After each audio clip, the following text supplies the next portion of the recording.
All right, and we're live for our second session of Dungeons and Dragons. And I'm here with all the players, and I'm not going to mention the names because there's a lot of confusion about names. No, I'm just kidding. Hey, guys, we're going to pick off our game. The group has more or less joined in the small village of By River, or the village of By River. And the village is about to honor their adoptive father, Roland, who is a famous hero, but is getting old at age. Underneath, there's a lot of tension going on because pretty much his adoptive children see that he is becoming older and is no longer the force to be reckoned with. And it's pretty much just his reputation that is keeping these goblins, which are strangely powerful and dominant in the area, pretty much at bay.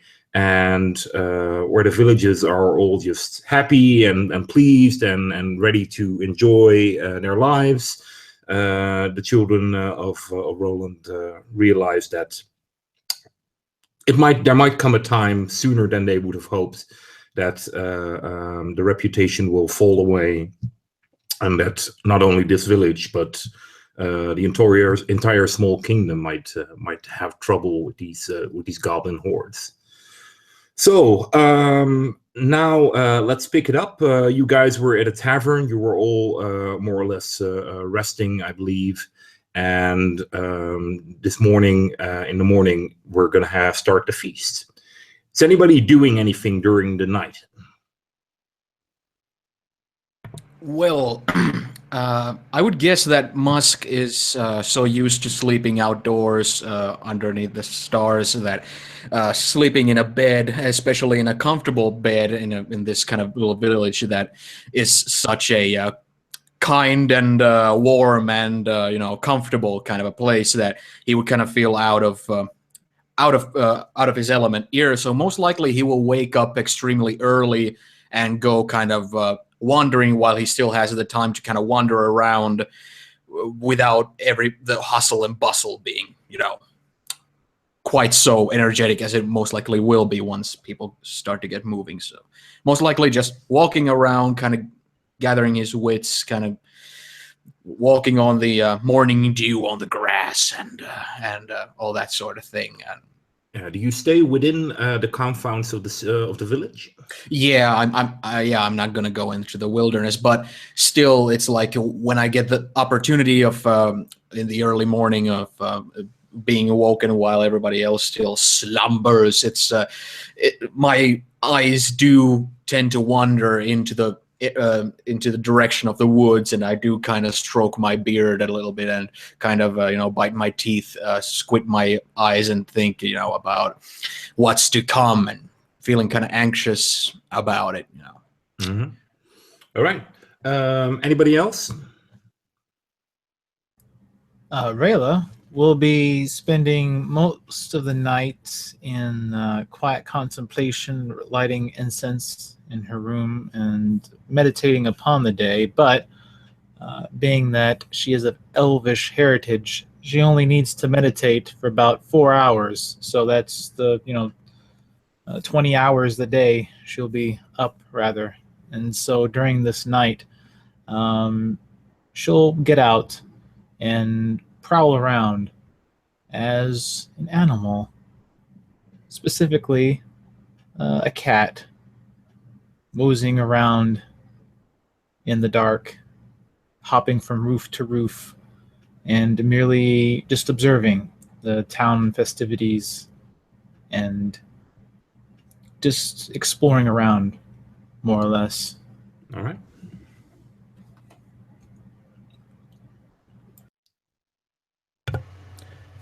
Balin had already spoken to Father in the last video, and after that conversation, I had gone to bed, just relaxing, just doing the normal things I do, sharpening my weapons, oiling them down, oiling my armor to make sure that it's all set and ready for the next day.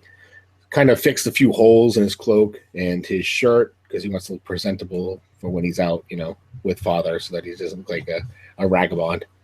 And then he has a nice, peaceful sleep, hopefully.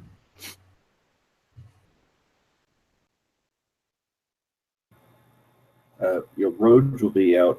He'll be looking through the town, just kind of taking in the sights and looking for nice little areas, like taking in just what this town's made of. Who lives here, anybody of note that I can see out during the night, and if this town has walls, I'm definitely just walking around looking for weaknesses.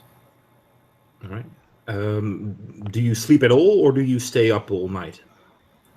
I don't stay up all night, but I do stay out well into the night. All right. Then you, everybody that is out during the night, please roll a perception check.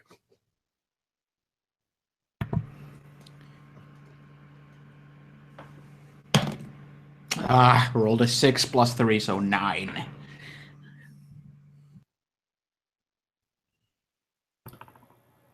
I have a 3.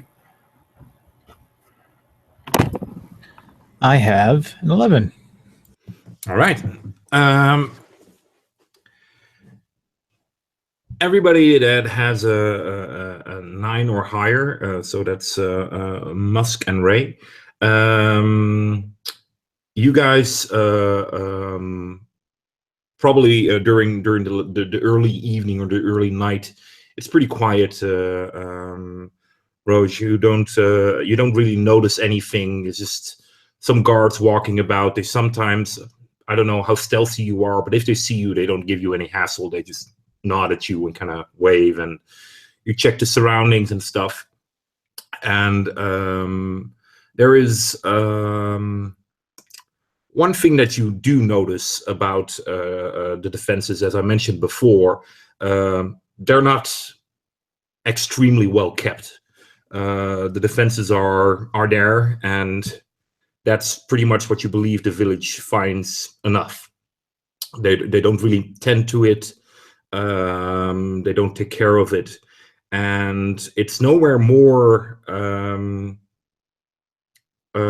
It's nowhere more noticeable than where the river actually comes into the village and leaves, because there were, you would assume at one time, there poles kind of stuck into the river that are allowed to be pulled up and stuff, but because of this wood is so long into the water, it has pretty much rotten and is gone. So where the river is allowed to, at certain situations, allowed to close off and have a more proper defense of the village, you notice that these things have just been left open, pretty much, and the hinges and stuff where they're allowed to close the flow, not so much the flow, but the passing through via the river, has gone in disarray and has not been looked after at all. So this is something that troubles you a great deal. So like you're saying, there was like a pulley system to like pull up like almost like a little walkway kind of thing. Yeah, there's but it's kind of broke into the water. Exactly. It only prevented minimal of small things to come through, but you were able to pull it up so that normal boats and stuff from the mountains, and also on the other side where it would go through Seacrest, the pillars that would sink into the water that would prevent things from coming in through the river, either by swimming or either by just walking or wading through on the sides of the river. They've just rotten away, and they're open 24/7. Yeah. Is there a way I could try to force that closed? Like, I know it's broken, but like kind of because at this point, the switch or the chains that have that would make them closed, it is actually on closed, but because of the water and the rot and that sort of stuff, the things that are supposed to be in the water to prevent things from entering it without proper authorization, they just rotted away, and nobody ever seemed to want to fix it or have taken the effort to fix it. I'll take note of that and continue on my way. All right. That's pretty much the worst thing that you see looking at the defenses and stuff. Other than that, there are holes and stuff where you're pretty sure, like I mentioned before, goblins are able to enter. But this is definitely the weakest spot in the defenses of the city. So after that, you pretty much, I'm assuming, you go to bed and you rest because, well, you at least don't want to be too darn tired during the morning. So, but you make note of it. Do you hand off the note to anyone, or do you just keep a mental note? And no, I was just referring to a mental note, but I do want to, first possible opportunity, to go back to the guard captain. All right. Well, it's yeah, it's late right now. Yeah, he's not. He's sleeping at this time, so that would have to be done tomorrow. Yeah. Musk and Ray, you guys pretty much go out at the end of the night. So it's about 4 for you, Ray, and about 5-ish for Musk, as you guys go out and kind of browse through the village. You don't really, or do you guys know from each other that you're taking the surroundings, or do you each go out on your own? I would suspect on our own. Yeah. Mm-hmm. Okay. So, as luck would have it, you both kind of notice something at a similar time. You notice some ruckus is a bit too loud, but there's definitely something going on near the water. And as you both from different sides of the river pretty much go there to see, you see there's this this schoolhouse kind of thing next to the river, and it's closed, of course, because it's in the middle of the night. But as you guys come closer, you see this small group of creatures. You're still too far away to see what they are, but they're making sounds. The two of you most likely know. Sounds goblins make. Okay. Well,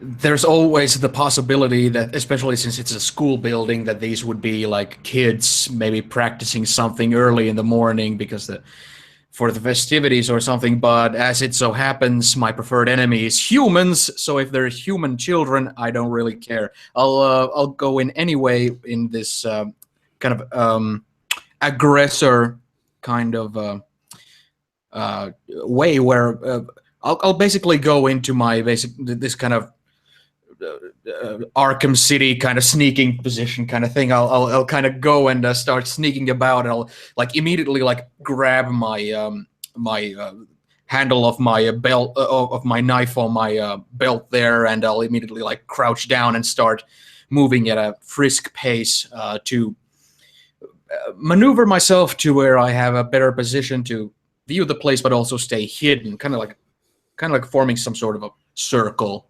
around it. But I'll immediately go into like alert mode. Somebody's throat needs to be cut soon enough. So that kind of mindset. All right, throw your stealth for that. Let's see. 15, so 19. Nice. And you, Ray? Right. Well, as the camera pans down, we see a conspicuous cat in dark gray fur that's slick-striped, walking along. And you said by the river, so this is on the eastern side of this town.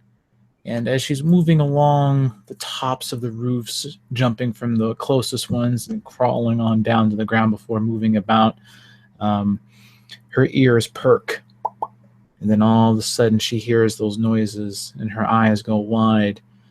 And for a moment, the entire body is still. The hairs kind of rise up on end.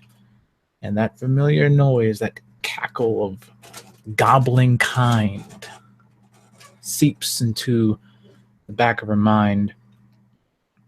The cat then begins to prowl, getting down on all fours and beginning to move very, very quietly along the sides of the house, closer and closer towards that stream, as she can very well hear that water trickling. She gets closer towards it to try to find exactly what's going on, hoping that it's not the goblins, hoping that it isn't such dangerous things. Not now, none of all these times. Dread begins to build up in the back of her mind, and a certain intensity builds up from within as she prowls towards there. All right, please throw your stealth as well.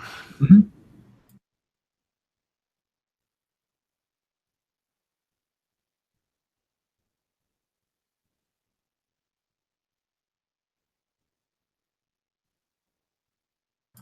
I got a 5 on that.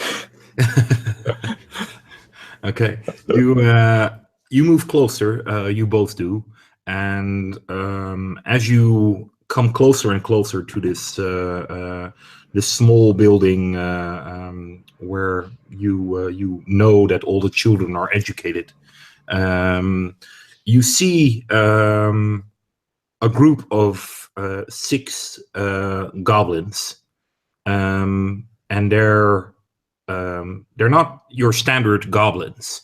They're clearly children, and you see that they're even smaller than your standard goblin, and they're clearly not making a lot of effort to be quiet, at least anymore. You would assume that they had to be at least somewhat quiet to come in here, but they're exactly on the side of the river where the house is as well, of the school is as well, and they're kind of pulling up rocks and kind of splashing around in the water, clearly looking for something. Are they wearing people clothes, so to say? No. Do they have any sort of?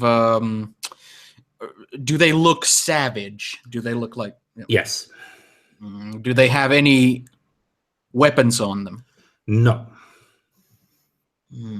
See, Musk has such a low opinion of people that he might. The thought comes to his mind that these foolish, short-sighted people might have kind of ill-founded good intentions of actually like maybe taking goblin children to a school building and like, oh, we will, like, it's only their culture that makes them, evil or something. Like, it crosses my mind, so I'm like, I'm not gonna be slitting their throats just yet, but I'll definitely keep on spying on them and keeping my back to. I don't have the map right here in front of me. How's the school positioned in the sense of the rest of the town? Is it like on the edge of the town? Yeah, it's quite close to the top north of where the river comes in, and it's somewhat, well, I wouldn't say completely separate, but it's somewhat separate from the really town center. So the kids have a lot of place to play games and that sort of stuff. Okay, in that case, I'm gonna try and find some place where I can survey the situation, where I would have my back against the town, but my sight towards where the goblin kids are, so that if I were to engage them, I could engage them in a way where I could like push them to leave the town rather than scurry into the town or something. Yeah, that's no problem. That's already the distance of the line where you guys are coming from. You are actually the one that's on the other side of the river, and Ray is the one that is still on the side of the village. So you can easily see them. Ray, maybe that's the reason also that she's less stealthy. She has to come very close to the river to actually get a good view of these goblins, because the house of the school is somewhat blocking her view. And as you guys see, these goblins are just pulling. And do either of you speak Goblin? No. Nope. No. Then you just hear chattering and that sort of stuff, and they're clearly communicating to a certain extent with each other. And you see one of the smaller ones. There's like 5 smaller ones, and there's one that's just a little bit bigger than the others. And one of the smaller ones just grabs this what looks like a jar, and he just grabs it and he just lifts it and seems like he's just found the greatest treasure that he's ever found. And you see this large one that is also still a larger one is also still looking. He sees that and he just grabs this rock. He just he slams the rock on the head of the smaller one, who just falls to the ground. Okay. How many did you say there were? There are 6. Okay. Well, they're very clearly not like people that have been taken in or anything like that. They're savage, all right. So yeah, I don't care if goblins will get incensed that their children were killed, because they're evil creatures nonetheless. So they'll look for any reason to use violence. So yeah, I immediately get back into my frame of mind of purging this village of this filth. So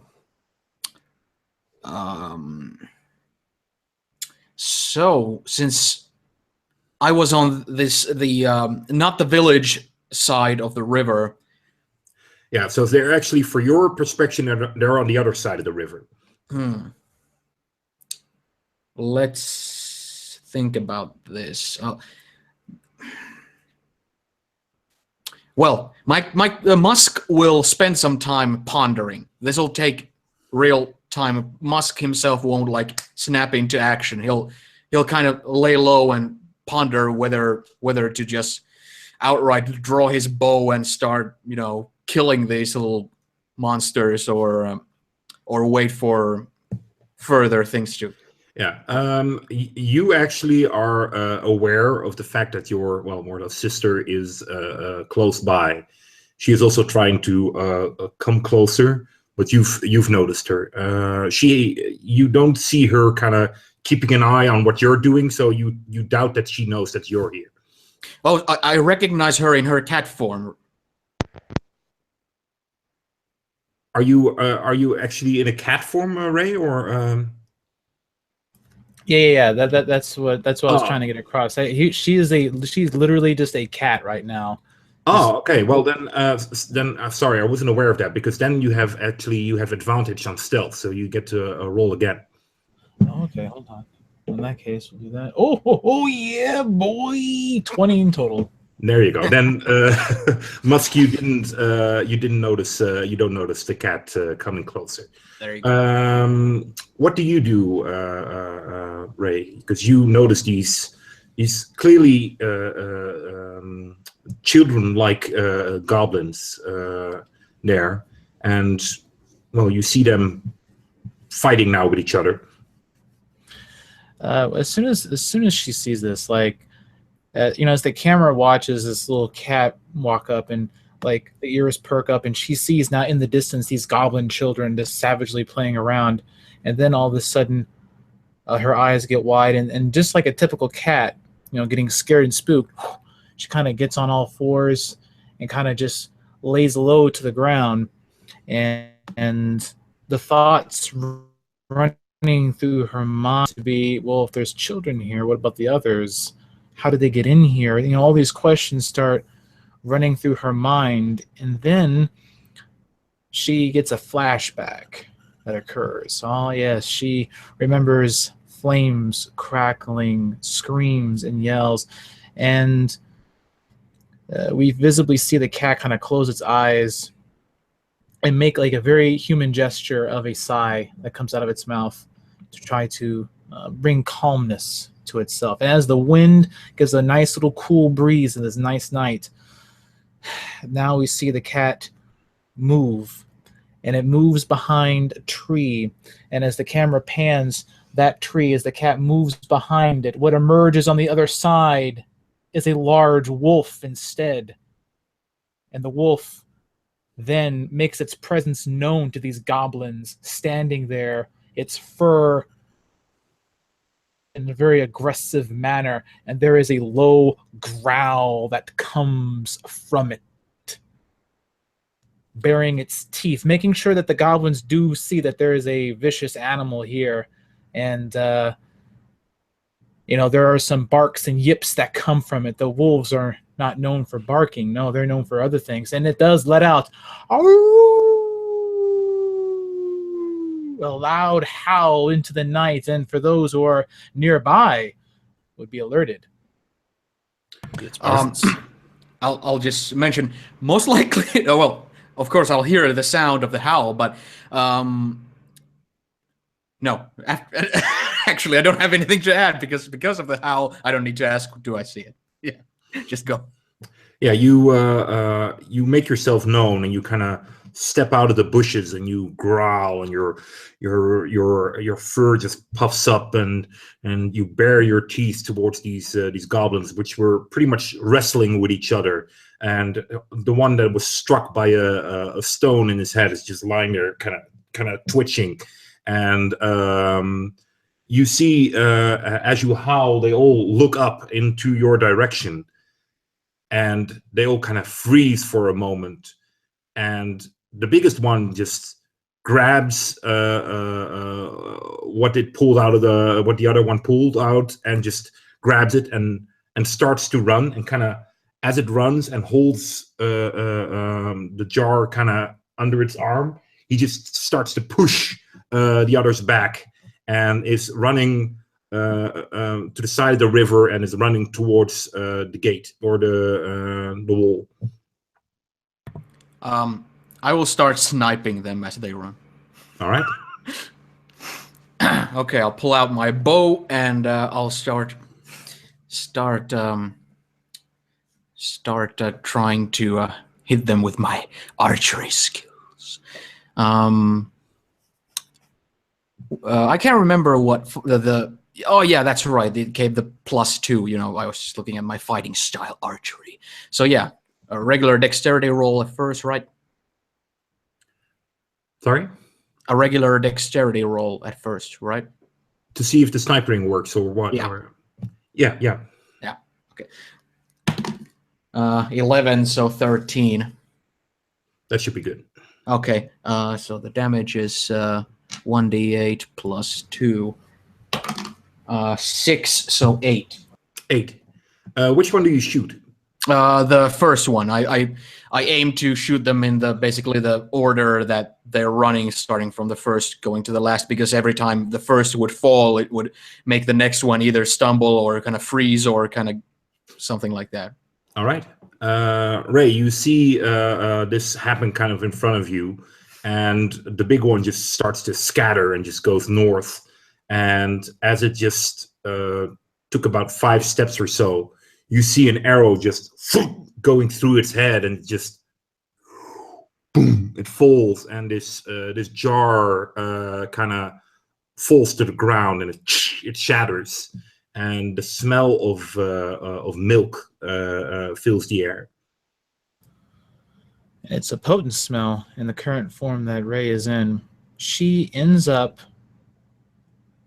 kind of like blood in the water, so to speak. The other goblins, she's not trying to attack them per se, but she is going to run them out, and she's going to chase after one of them, baring its teeth. It is almost a very obvious, like wolf sort of way, walking up, teeth bare.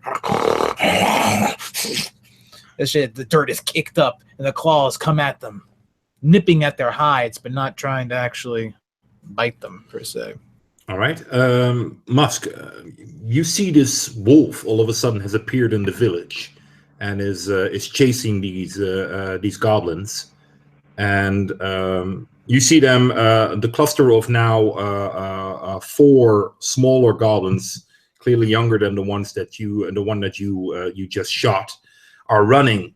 And you see 3 of them pretty much continue to run. And one of them just sees the shattered jar and drops to the ground and starts to suck on the muddy ground. Just in case it's Bane serum, I'll snipe that off right away as well.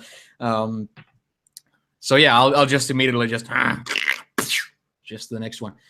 So yeah, thanks John for the information. I was rolling without a lot of my bonuses there. So yeah, there we go. Okay, 18 and +6, plus the dexterity modifier, plus the proficiency, and plus the specialization on archery. So +6, so that's 24. You missed. No, you definitely. But the arrow bounces off, and you see these veins starting to pump in it now. Burn. Yeah, exactly. Now you hit it. Roll for damage. Okay. So how much did you roll? 19, right? Or 18? Or I rolled 18, but that was +6, so 24. And now for damage, I rolled 6 + 2, so that's 8. the arrow again pierces completely through it and actually goes on a little bit further as it passes through. When you see the goblin just and then it falls with its face into the mud, and all the other 4 now are just running like crazy, and the wolf is nipping at them. Okay. I'll of course make sure not to hit any pedestrians or anything, like somebody's just coming out of a house and hitting, a straight arrow. From here on to through the wall is pretty much just easy going, and so you get to shoot all of them, which is actually we don't have to roll for the other 4. You just easily they take no effort in taking cover or what, or just running, and you shoot all of them in one shot. They're all dead and scattered, and now there's just this wolf standing there. Okay, well, as after I've killed the last one, I'll kind of rise up from the shrub beyond the river. And is the river wide enough where I would have to go around it to make it across? If you want to stay dry, yeah, you need to find a way to cross it. If you take a running jump, you'll definitely be able to cover a decent distance of it, but you'll still land quite deep into the water, and then you just wade to the other side. Oh, okay. I have a pretty good athletics, but still, I don't want to get my clothes wet. So yeah, I'll just rise up from the shrub and make like eye contact with the wolf as I kind of put my bow away as I start to walk that way to get around the river. In this lupine form, Rayla begins to sniff out all the corpses upon the ground, grabbing them by the scruffs of their necks and what little clothing they have, and dragging them into a close proximity to each other, a body pile, if you will. And I assume by the time that she does all that, Musk would have come around at this point, and that's when you see this wolf standing over top of this pile, this collection of goblins that you have successfully slain with your arrows sticking out of them. The wolf regards you and sits down, and then for a moment you see a green glow encompass the entire form of the wood. It looks almost 2D as this glow encompasses its form, and that glow then suddenly transmutes and becomes humanoid in shape, and then the glow recedes back. And as it does, we reveal the elvish features of Rayla standing before you with her staff and all of her accoutrements now laid bare. All right. Balin and Roach, you guys are sleeping in the tavern. As you can both roll your perception.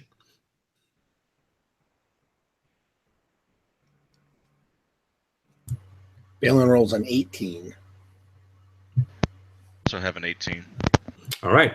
You both wake up, like you sit up in your bed as you both hear from out of the window that you guys, well, probably are accustomed to having open and to have fresh air come in. You hear, in the very distance, you hear like, ooh. And only seconds later, you hear men in, well, I wouldn't say like armor, but clearly men that are defended. You hear them like, there's a wolf here. Come on, this way, follow me. I hop straight out of bed and grab a hand axe and run out. Don't even bother grab clothes or anything. Balin kind of like swings out of the bed, yawns, slowly walks over to the window, sticks his head out. Hears the men in armor heading towards it. He kind of closes the window and lays back in bed, goes to sleep. All right. Very well. You close the window and you feel like, yeah. You see, seen four men run that way. You think, yeah, they got it. You just get back into bed. As you, Erosia, you run over into the direction, kind of following the soldiers, four of them indeed, and well, you trained as you are, you're a much faster runner than they are, so you quite quickly catch up with them, and you're even able to overtake them if you so desire. Well, I'm gonna catch up to them and ask what they're chasing down now. We heard a wolf sound from inside the village. It's coming from the schoolyard. Let's get there, and I charge ahead of them, passing them. All right. You know where the school is. You've been through the village well enough. And as you approach, you see a greenish glow there, and you just see your sister and brother standing there next to well, what appears to be a small pile of small goblins. Could these goblins appear to be like almost children to me, or? From the distance and the dark, you are, yeah, they could definitely, as you're running towards them, this could, in the distance, they could look like that, yeah. All right, well, I kind of approach them. Are they, like just standing around, or like what are they doing? Well, Musk is kind of bending down to yank the arrows off of the bodies as you arrive. And Rayla is basically just standing there watching him. She's at the around 5 observing the act in and of itself as she regarded Musk. And when Musk, when you approach and Rayla transforms, she just kind of gives you a nod and says, "Good hunting," as the others arrive from the distance. Yeah, and you would get a nod back.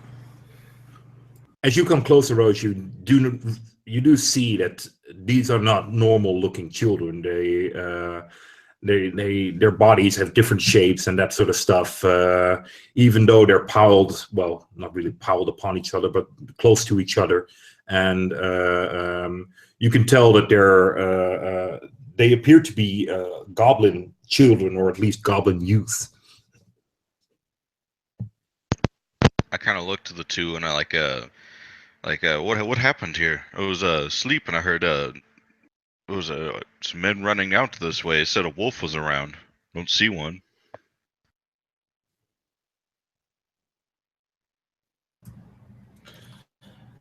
Rayla kind of looks at you, and her ears sort of perk up a bit, and you see her eyes slowly gaze back down towards the pile before you, and slightly gestures with her staff and says to you, "It appears that we had some visitors.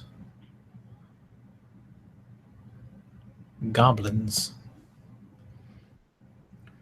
Was this attack provoked? What were they doing?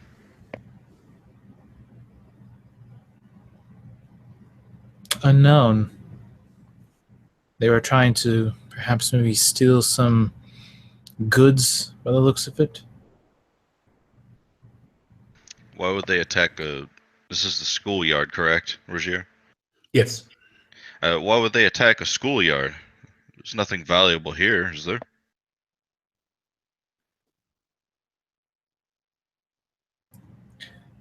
Well, perhaps none per se, but who can really know the minds of goblins and why they do half the things that they do? The 4 soldiers now approach as they. Oh, hey, have you guys seen a wolf? By the time What the the hell's soldiers this? are, As by they, the time look the at the soldiers bodies. arrive, they are met with a little bit of a grislier sight, because after Musk has yanked all the arrows out, he would have had gone to his pocket and taken some of the rope he has and cut a little small link of it. But before tying it into an actual link, he will go to the goblin kids' bodies, and with his knife he goes to cut an ear off each of them to link them into the rope. As they kind of stop and they now see what's going on, and they, what happened? Did these goblins bring a wolf in? What's going on? I merely scared them, and Musk delivered the killing blow. These goblins somehow snuck in, perhaps through some hole in the wall. In either case, they're here, and now they're dead. Yeah. Have you guys seen the wolf? Is he dead too? The wolf is gone. Gone as in out of the village, or gone as in out of sight? Out of the village. And she says this as she's looking over the goblins and stuff, not really caring to explain anything to them anymore. Her expression is quite tense as she is focused on the dead forms of these goblin youths as they appear to be, though not knowing too much about them, slightly more alien, more monstrous in her eyes. She can't help but view them as not really beasts so much as just monsters. And her expression is a bit furrowed as she looks back up to them. You should probably do a patrol around here and make sure there are no others. Where there's one goblin, there are many. Yeah. One of the guys, one of the guards, kind of looks at the bodies, kind of grinces at what Musk is doing to them, as he says, "We better get rid of the bodies. We don't want any of the other villagers to see this. We don't want to put a damper on the feast." Take care of it. Yeah. They kind of look at each other, and you see there's this moment of like, okay, who's gonna take care of it? And you see one of the guys, you guys can take care of it. I'll go back to the village and round up some other guards to make a sweep of the village. Okay, and then they start to clean out the bodies. And as the human and guards get to their work, Rayla approaches Musk and Roge. We best assist in this regard, I would think. Who knows how many others there might be out there. Thinking of leaving this little link, and I'll kind of like fiddle it in front of them, like, you know, a link of rope with the ears on it. Feeling like leaving this on the tree they tagged earlier. They want to try and expand into human territory. This is what they can expect. Stupid shits. You see one of the guards kind of pick up a shard of the jar that these goblins were holding, as he kind of looks at the other two guards, as he's like, here we go. This is it. As the other two kind of look at it, What was it left here? Yeah, probably. Damn kids. As they kind of kick some dirt over the shards and that sort of stuff, and then they start to clean off the bodies. Wait, that's the Bane milk, right? Yeah.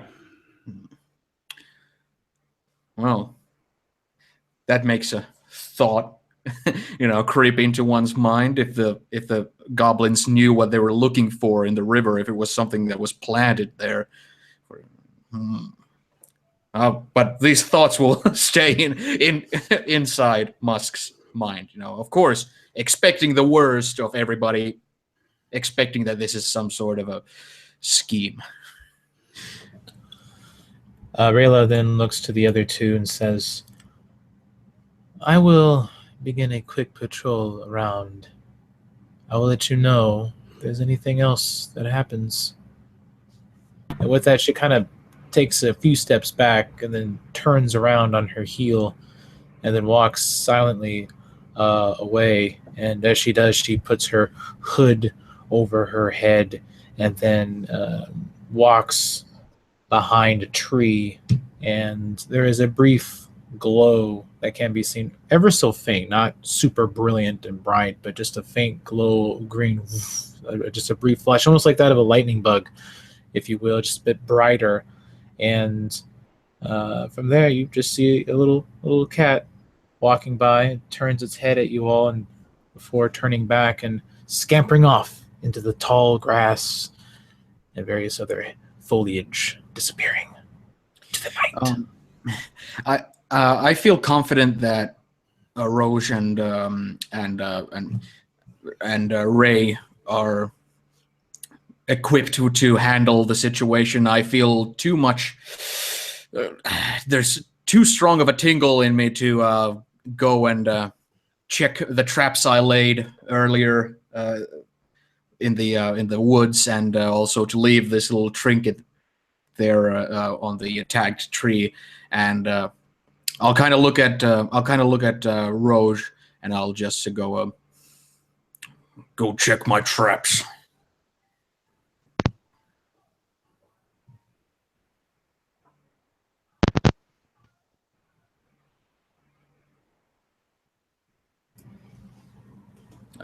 If you said something, Kyle, I couldn't make it out. It was just crackling of.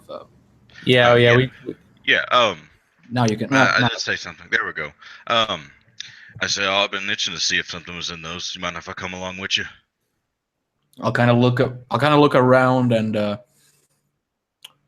well, if Ray needs any help, I guess she'll go and wake Balin up. Sure, let's go.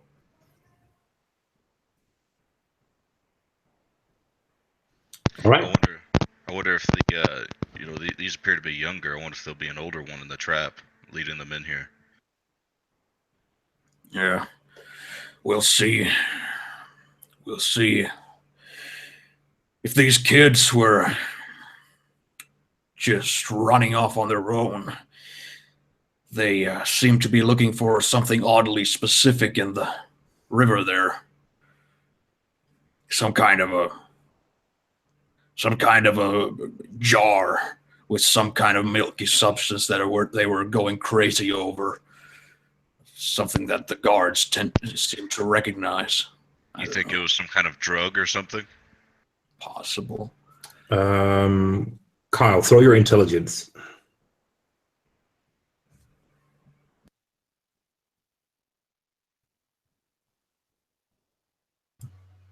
I got a 17. 17. You kind of your memories kind of throw back to the fact that you recognize what's in these jars.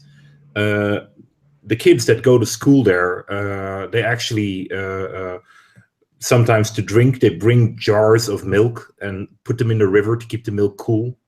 So it's just milk for the kids that they drink when they're at school. Oh, I actually kind of looks to Musk and I was like, oh, and I explained that to him. This is just children's milk. That's all that is. They kind of drink that during the day.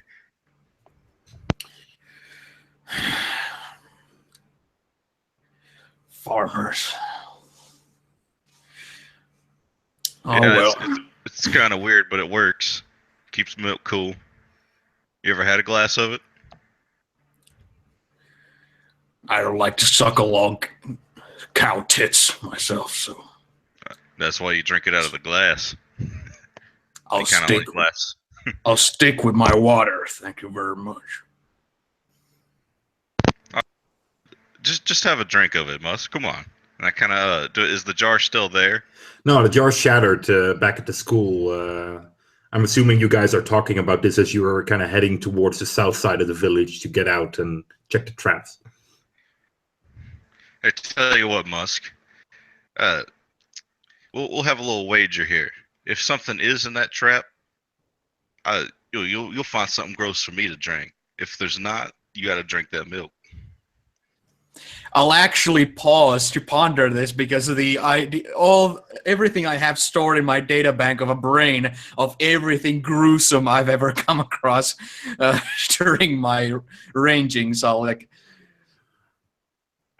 I'll kind of ponder a bit. I'll get a little bit of a grin on my face with my crooked yellow teeth, and I'll kind of turn to him and smirk a little bit and say, "You got a deal," and I'll just hold my hand out.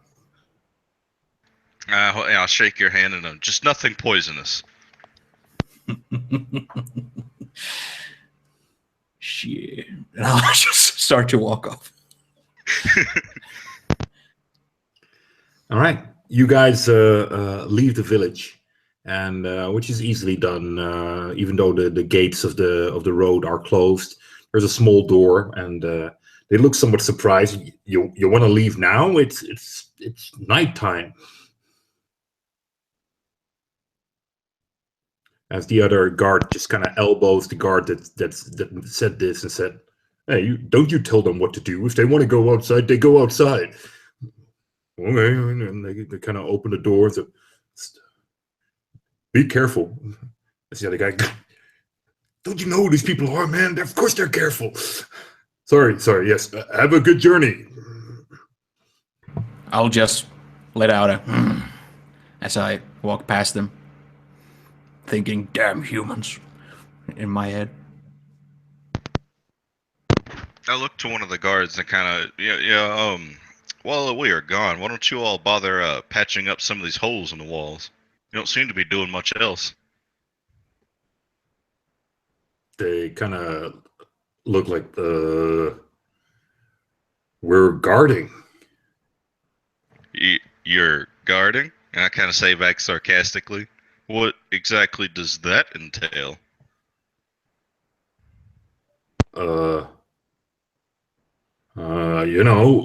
Make sure nothing happens. Yeah. You could do that while taking small pieces of wood and hammering it to this wall. Well, heck, that wasn't in his job description. What that will do, it'll keep the people inside of this wall safe, wouldn't it? Oh, the other one kind of smiles. Well, you clearly haven't seen him patching up stuff. Rhodes remains quite serious. He kind of just stares there with a very serious stern face on him. So while he laughs, the laugh quickly dies as he's like, yeah, it's actually quite a good idea. You know what? We'll take turns. You wait here, and I'll start getting some hammers and some nails, and yeah, good idea, man. Thank you. As he kind of look to him. Starts to walk off, kind of looking if you guys are leaving already. Are these the same guards from earlier, or are they different ones? No, they're different. These guys have the night shift. I kind of look to them. You all heard about what happened earlier, right? Just a few moments ago. No. Goblins right outside there towards the schoolhouse. They could have wandered in here very easily, especially with that giant hole, and I kind of point to one of them. As the other one that was more kind of like walking away, but actually just kind of waiting for you guys to leave. As he looks like goblins. What? Well, and we can't be patching up stuff. We need to keep our guard. Yeah. Well, you kind of need to stop them from walking straight into the town, don't you think? Yeah, but we should get some more guards. Yeah. More guards is going to do much if there's even more of them, especially an untrained lot like you all. Kind of insultingly. Hey, there's no need to get personal here. We can't all be trained by a great hero. Jeez. Yeah, I assume you're right there. But you still need to patch these holes in the wall. That's coming from someone trained by a true hero right there. Yes, sir. Jeez. I'm getting the stuff, all right? Just do whatever it is you need to do. After I stare at him for a moment longer, and then I'll leave with Musk there. Musk would have left quite a bit earlier, but I'm not moving at an exceptionally brisk pace, so I'm easy to catch up. But pretty much as soon as I pass the gate, I won't. And especially since I hear what the damn humans are talking about, I'm glad I'm not sticking around there. All right, you guys head out, and how far from the village did you set these traps? I think it was about an hour or so, right? Or something like that. It wasn't. It was closer to the village than it was to our villa. Yeah, so about 45 minutes or so from the village. Yeah, because it was disturbing how close the goblins had tagged a tree. All right, so you guys head over there. Balin, you are pretty much just sleeping. If you if you decide to okay, because you've heard Roche kind of leaving, and you don't hear him come back, and probably because you're the bigger brother, you're kind of like, why isn't he returning? Well, I mean, hearing him leave, I would have just kind of like shaken my head and just been like, yeah, run out there to get a wolf. Yeah, that's worth it. And he kind of tucks himself over and he smiles, thinking, young youth, I need my rest. And then he falls asleep. And then, I mean, unless someone wakes him up or some noise is really loud, he'll just sleep right till the morning. There's really nothing, as far as he's concerned, nothing bad has happened. All right, there you go. Okay, Ray, so you kind of make a perimeter sweep, but you don't notice anything particular strange going on. There's slowly people starting to wake up and getting ready. You do notice that there's slowly but surely coming a minimal increase of guards, and they seem to be somewhat more alert. As Musk and Roche kind of set out, and you guys have a firm tread. You both have dark vision, right? So you have you're not limited by the minimal sight of the darkness, and you notice that it's very slowly starting to become more and more light outside. As you guys kind of approach the area where this tree was tagged,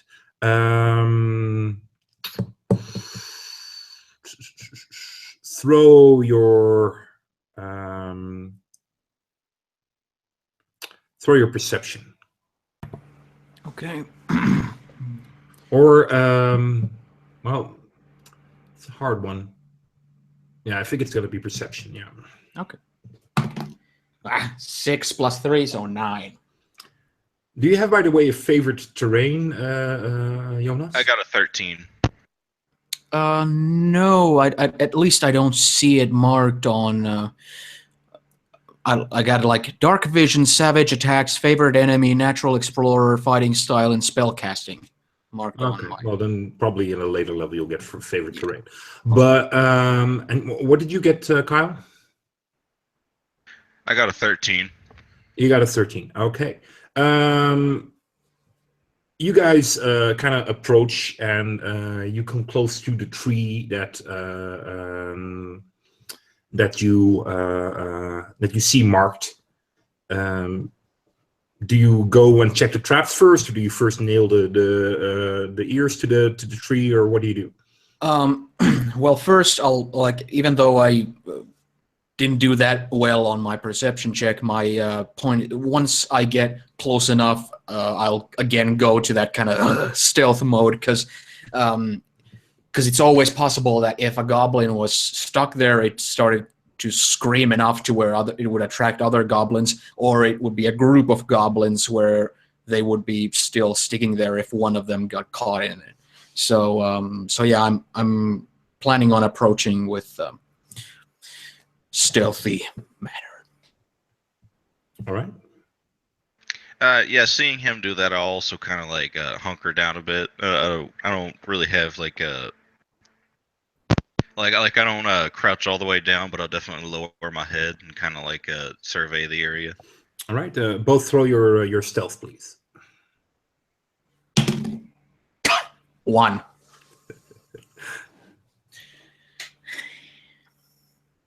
I got a 20 altogether. Nice. Okay. So there's quite a difference between the two of you kind of moving through the bushes. Like I asked, are you first going to nail the ears, or are you first going to check the traps? First, gonna check for the trouble. All right. Both of you just roll a d20 and tell me what score you got. Okay. No add. You don't need to add anything. I got a net 1. I got 5. A net 1 and a 5. Okay. So you both approach. Do you walk closely together, or do you? Sure, I would guess little like kind of a outstretched arms reach of one another or something like that. All right. As you approach, and you must very clearly remember where you've placed the traps, because it's been kind of running in the background of your head, like, oh, I wonder what's going to be in there. I wonder what's going to be in there. And you kind of approach. As the two of you do, you suddenly hear a clank from both sides as you both can roll a dexterity saving throw.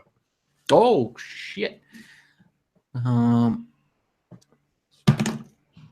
12, so 16. I got a 19. All right. You both get 5 points of piercing damage. Oh shit! As these traps, these kind of like, well, they're not bear claws. They're not as deadly and as dangerous as the one that you placed out, Musk, but they're traps nonetheless, and they kind of clank on your foot. These are not my traps. These are not your traps. Oh, no. I was just gonna mention that I purposefully made them mild so that they wouldn't lop off a goblin limb altogether, but no. No, well, you had in your trap, you had the option of actually snapping somebody's leg off, and these are clearly set to be as powerful as possible, but they've been, well, they're not as good quality as the one that you had. So basically, both of us got our ankles snapped in. Yeah. Oh shit! I'll immediately become all alerted. I'll immediately like draw my short sword out. I'll try to survey my surroundings if there's any sounds, anybody jumping out from bushes or anything like that. As I bite my teeth and like drool just kind of spews from between my teeth as I kind of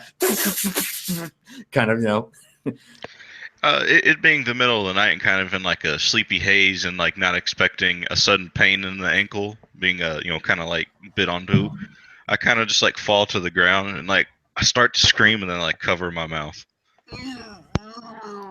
Yeah. Well, the trap is holding on to both of your one of your left foot, and the other one has it on its right foot. And you see, Rhodes, Musk, sorry, your trap that you set is just beyond this, and well, the trap is easily pulled open. I'm assuming that you guys are doing that, or do you leave it on? And well, most likely, as soon as I'll look around me so that there's nothing like jumping on my back or anything like that. If it seems to be like the immediate next couple of seconds seem to be free. Yeah, you don't hear any screaming, or you don't see any shaking of leaves or that sort of stuff, or things rushing Okay. around. Well, it's much easier for me to help Roge get his off, and then he can help me get mine off. So I'll immediately just kind of, as much as I can, kind of in all this pain, just drool coming out of my mouth as I'm like veins popping on my forehead, just out of the pain. I'll go to him and I'll put my foot in and my hands in, and I'll just arch backwards with my back muscles. First, what actually is this trap made of? Can I see? It is made out of rusty metal, and it's kind of just clamping onto your legs. I'm actually going to rush to the nearest tree and just like kind of kick it against the tree, see if I can break it off, kind of like in a. All right, so bit of a mad. you start to head towards the tree just as Musk tries to head towards you. As you both try to move forward, the chain actually it seems to be connected to the ground, so you'd actually it yanks a bit further into your flesh. As you both take another 4 points of damage. Oh shit! Well, I'm gonna stop right there. Yeah. And before it goes any further, I'll just, at that point when that additional pain comes, that's pretty much the time when I won't be just biting my teeth. I'll just start grunting, like just, and instead of immediately going to help him, I'll use one of my two spells, which is Cure Wounds, on myself. I'll slap my my thigh with my hand and kind of just squeeze it and just press on it and let the magical essence just kind of flow into my leg to cure me a little bit. I can't remember which die you roll when it's Cure Wounds. 1d8. 1d8. Okay. 4. Okay, so I got Plus back your 4 wisdom. back. With that having happened, I'm gonna carefully turn around and go to his original plan to try to take each other's off. Mm-hmm. You grab his clamp and you just start to pull. Throw your strength check.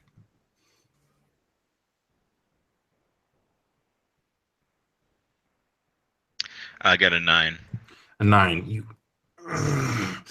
Damn, these things are tough, but you manage to pull them open, and you feel the rusty kind of sharpish metal kind of cutting into your hands, but not enough to actually do any sustainable damage. But Musk just pulls his leg out as he kind of slaps his hand on it, and you see a greenish energy kind of floating through his leg as he just pulls it off, and you let go, and the trap slams shut. Wait a minute. John just again is correcting me on my mechanic stuff. So you add it's 1d8 plus your spellcasting ability. Spellcasting ability. I just know I have spellcasting on my. So for you, it's wisdom. So what is your wisdom? Yeah, skill? that's right. So that's +1. So So one more hit point. I just don't want to see you die. So I'm trying to give you whatever I can think of. Yeah, good, because I'm really bad with this stuff. I've been on a hiatus from D&D for such a long time. I'm really bad with this stuff.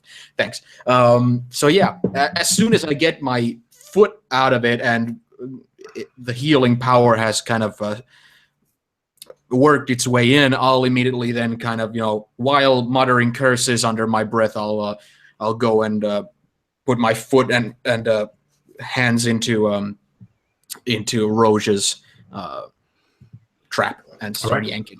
Throw your strength. Can I assist him since mine's done with, or? Yeah, you can, and you'll give Musk advantage on the roll. All right. Oh, very nice. I rolled a 9, so the second roll is 5. So the 9 is the bigger one, and my modifier for strength is 1, so 10. A whole lot. You have the same experience as Roche did. You feel the spikes kind of cutting into your hands, but you're a tough guy, so you just pull it open as Roge pulls out his leg. You see blood kind of sipping from a couple of holes that were pierced in his probably boots or something, and you let go as chink, the thing slams shut. I'll immediately kind of wave my hands that have been lacerated, and I'm kind of, oh, fucking elf! And I'll just be blowing on them and squeezing my fists. Mm-hmm. Yeah, I'm gonna kind of like, not so much kind of like put my finger in my mouth that's bleeding, kind of like suck it dry a little bit, and then I'm gonna take one of the traps with me, one of the ones we just caught in. All right. Okay, now I'm. I already drew my short sword earlier, so most likely I kind of dropped it to the ground when I started to use both my hands to open the trap. So I'll just kind of pick it up, and now I'm really looking forward to seeing if there's anything in those traps. I'm like hardly containing myself. I have like a little bit of a trouble of maintaining my composure, kind of thing. I'll immediately start to go out around the tree to see what's in there, kind of like, just kind of puffing air through my mouth, through my teeth, and squeezing on that handle on my short sword. Very well. You move closer towards your trap. I'm assuming that you're very alert of where you're placing your feet and that sort of stuff. Yes and no. It's kind of like you would think, but I'm in such kind of a tunnel vision kind of thing where, I'll do the rolls, but most likely it's like I'm not approaching it like looking into my feet as much. I'm kind of expecting like that was it almost, like, because I'm like, if my skin was the pigment of regular humans, and it would be red right now. It's like I'm pissed. All right, what do you do, Roge? Because you see your brother is like he's kind of like almost a vapor coming out of his nostrils as he's approaching his trap. I am actually going to. I want to take some time to just like not so much scout the area, but look around very closely, see if anybody's watching us. To like kind of like, even if I have to, just like just kind of like throw rocks into the trees, just see if anybody's around, if it hits anything. Yeah. Just Jonas, throw another D20. Okay. 9. You walk onwards as you place your foot down, and you feel a as you kind of look, and you see another trap similar to the one that you stepped in, and you just step like the side of your foot just grazed the outside of it, so a little bit more to the left, and you would have stepped into another one. Oh, you're merciful. Well, that will make me kind of gulp and kind of bring me back to the surface back again, from my fervor of being like ready to tear people to shreds. I'll kind of stop there, and then I'll kind of like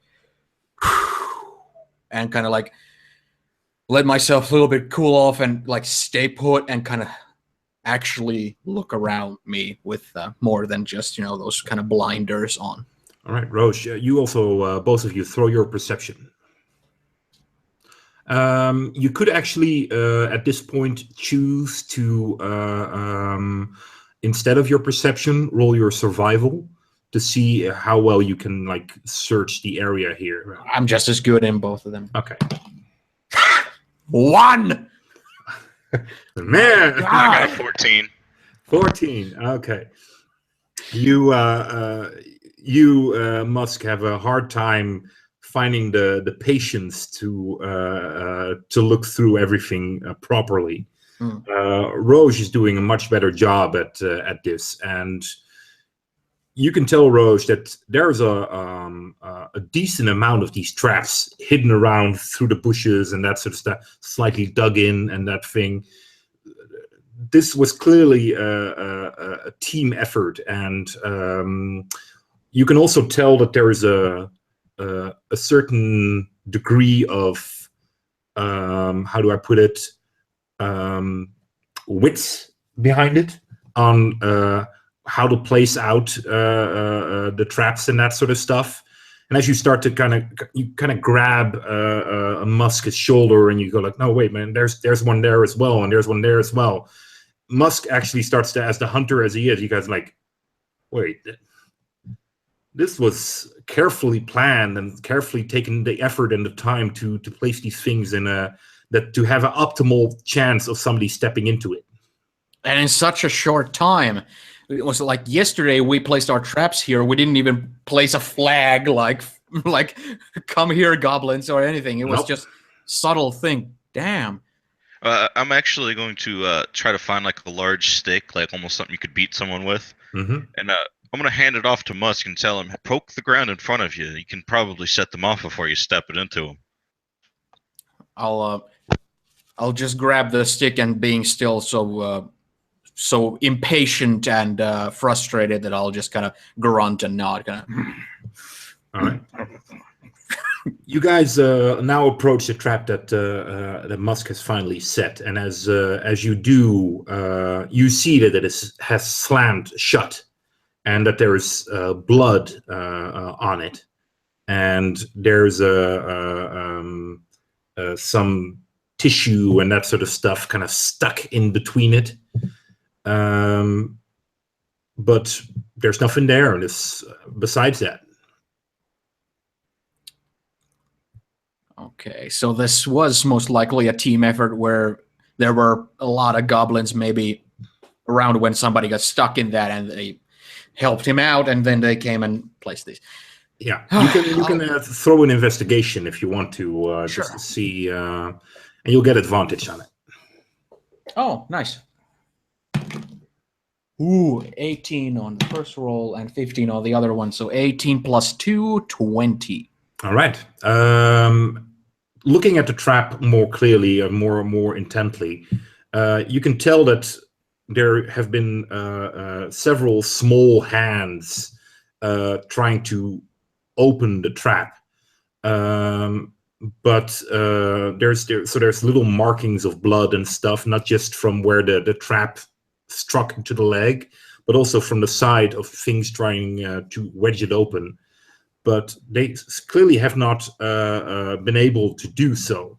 And looking from the blood that is on the ground, apparently they have cut off the leg. Damn. What about the tissue that's hanging off of it? Do I detect any? You said that in this forest the goblins are green colored, right? Yes. Is the tissue sample green? Yes. Okay. Well, in that case, it just basically states what we kind of suspected, but I'll after poking around and looking at this stuff, I'll kind of turn to Roge and kind of, this level of organization is rather alarming. Yeah, you got that there. I don't ever see no goblins do nothing like this around here. No. This is too organized. They must have some kind of leader now. They must have some kind of leader. Yes. I remember Paul talking about them being organized and them having clear lineages, kings and lords and whatnot. I figured they were just trying to play like having an actual culture to them. But this is definitely something new. Oh yeah, we should definitely tell the others. Maybe the the mayor of this town. This is getting bad. We might want to set up these traps again to catch more of theirs. Maybe out of the way, put some dirt over them. We'll have to tell people that this is trapped, though. They probably can't read our language if we leave a sign way back ways. Yes. Well, I feel if their level of our organization is at this level, I don't feel like leaving these fucking years here. if they acted this fast with this efficiency, I don't want to provoke them to actually launch an assault or something, because you don't know it. With this, one could never be sure if they have like an assault force already just beyond a hill in a hole somewhere. But we best prepare and bring back the news. Yeah, let's head back. It is getting late as well. I thought I was going to be out killing a wolf tonight, not investigating goblins. Got that right. How's your leg? Oh, it hurts like hell. I need to get back here, especially when I ripped it into the thing. I didn't see the chain, mounting it to the ground. How's yours? It's fine, just a little limp. Well, we'll head up to the town then. All right. You guys head up, and you return as it slowly becomes light. As you walk back into the town, and you see and you hear most at first.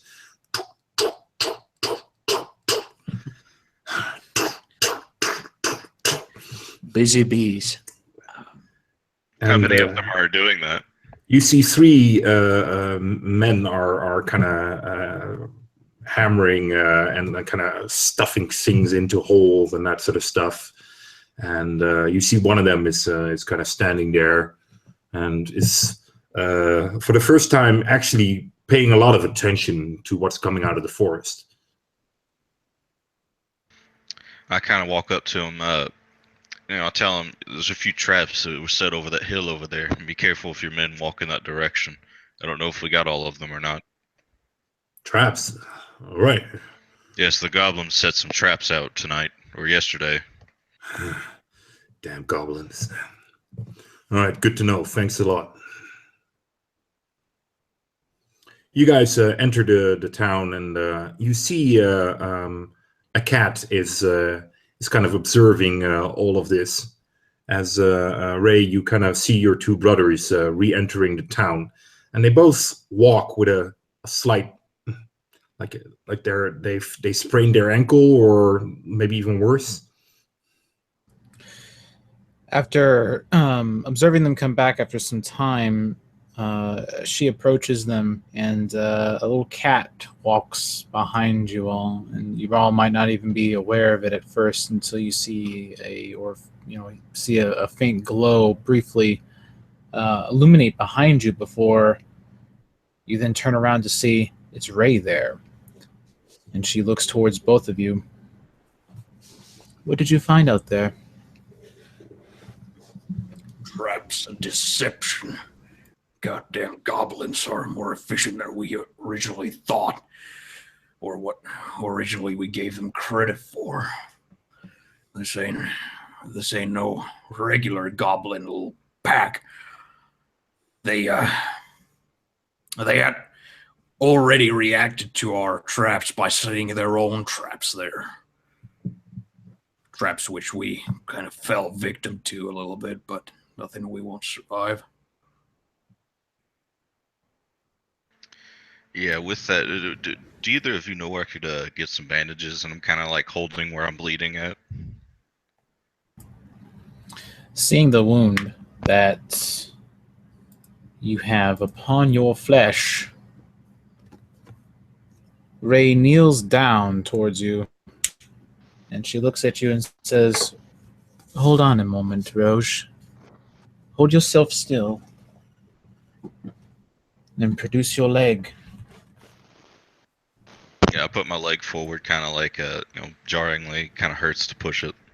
And she kneels down before you and gently has her hand cupped underneath your calf and her other hand over top of the wound. And she lightly presses, so there is a bit of pain at first, and she can feel the blood seeping upon her palm. And from there, she kind of kneels ever so and begins to utter words in a language you've perhaps heard but don't understand a lick of. And It sounds like the rustling of leaves, of the breeze of a wind, all entwined in a poetic fashion as she recites ancient hymns and casting cure light wounds upon you in order to heal you.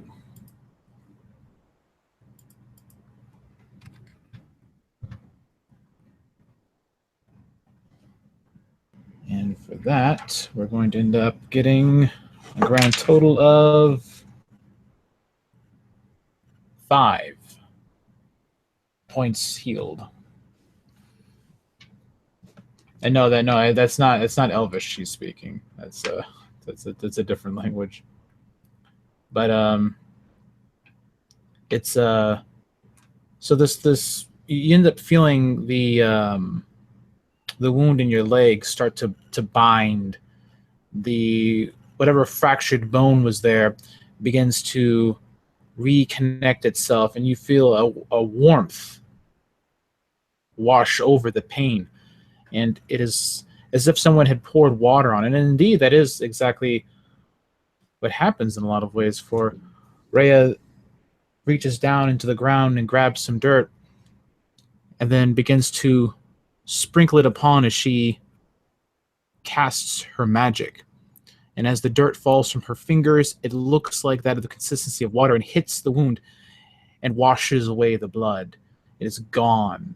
The blood is washed away. The pain resides, though it is still tender to the touch. It is now functional. And she gets up slowly. You know, having looked at that and feeling the pain kind of wash away, you know, quite literally, actually, I get back up, you know, limping ever so slightly still. Kind of like straighten myself out, do a little stretching. I put my hand on Rhea and just kind of, thank you, my sister. You're welcome. What's been going on in the town? Have you seen Paul or Balin? No, I imagine that they are still resting. Town is still very much quiet. I have not seen any other goblins since then. I suspect that this was an isolated incident. Nevertheless, I imagine there will be some repercussions for it. Coming back, seeing She the looks at- shit state the defenses of the town are in, seeing how the goblin little snotlings got into the river without anybody noticing, seeing the short or the rather long time it took for people here to react to hearing a wolf howl. This shit's fucked. If the goblins work at that efficiency level, and now we've mutilated and killed their kids, pests as they are, these humans are going to feel a sting in the near future. No doubt about it. Well, that means we need to be here to lessen that blow then. For sure. The original plans we might have had for a ranging might need to be modified a little bit. I'm guessing we need to secure this town first or something. Can't fucking stand not getting out there. Skin the bastards living, but still.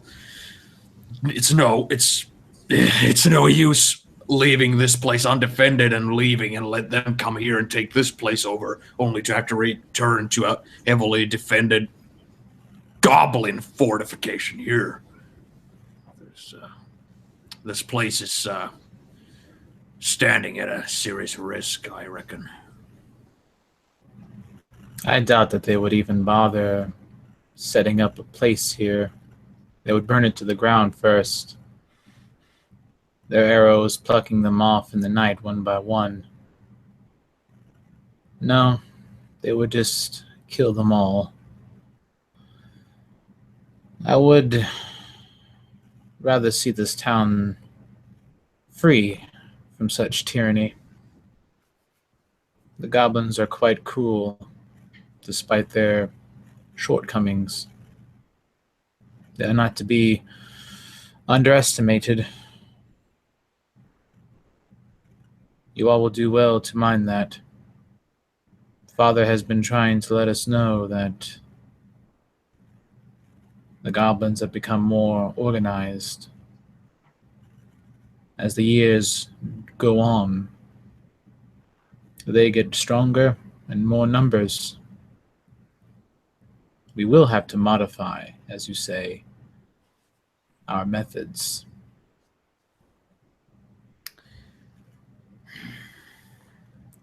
I care nothing for the people in this goddamn shit town, but still, it's way too big of a resource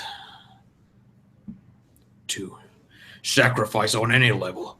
And these fucking goblins basically edging on this town, basically coming and poking at it from not too far of a distance anyhow. They're just looking for an excuse, and I think we might have just given them that when I hold up the ears with this. I don't really mind that.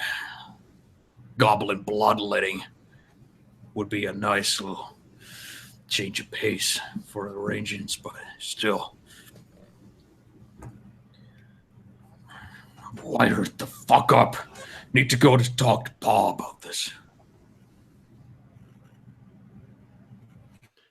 She sat with a bit of a nod, looking over at the trinket of ears that you have, and kind of just steps to the side for you to pass, not barring your way any further. And then kind of silently, walking behind you all. I'm also just kind of like gonna leave and go back to my bed in the tavern. Kind of having a late night as it was already.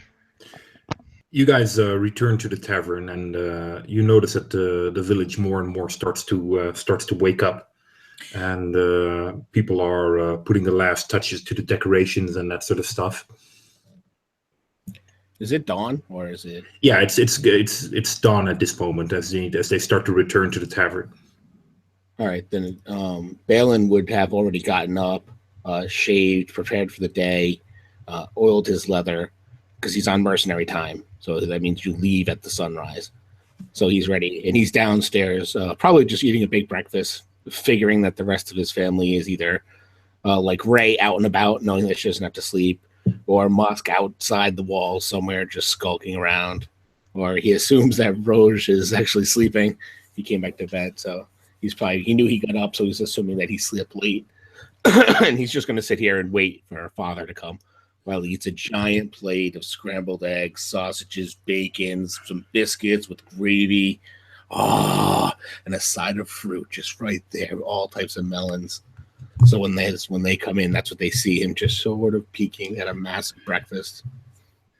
As I come in and I spot him sitting there, I decided instead of going straight to Pa, I'll go straight to Balin, and I'll just, with this kind of a brisk pace, as I'm kind of, power walking in to the tavern, I'll spot him and I'll power walk to his table, and in front of all his breakfast, I'll just kind of slam the ears on the table there. And I'll just say, "Shit's fucked, brother." You see, like, in mid-bite of a biscuit, he looks up, his eyebrow goes up. He's like, "Good morning, Musk. Are those for breakfast? Have you been eating, what is that, those goblin ears?" Might as well be. I might like to eat a couple of them for breakfast for sure, but it's goblins came to the village in the before dawn. I slit them to bits so they're disposed of, and I went to check the traps that we set up. They had been... Wait, Musk, you left without telling anyone that you were leaving? Just a little. Well, it was just a little bit, but I just went off to the woods, checked the traps. They were all set, and there were traps that were set around them that I tended to kind of cut myself in on. But still, How did you get free? I had Roge with me. But still, So the two of you decided to just leave without telling anyone you were going into that's goblin ancient infested history woods. by this point. Regardless, You know, Musk, I expect you to be safer when it comes to this kind of stuff. Sit down, man. It looks like your leg hurts. fuck the leg. The problem is that these goddamn goblins are now seeping into the town.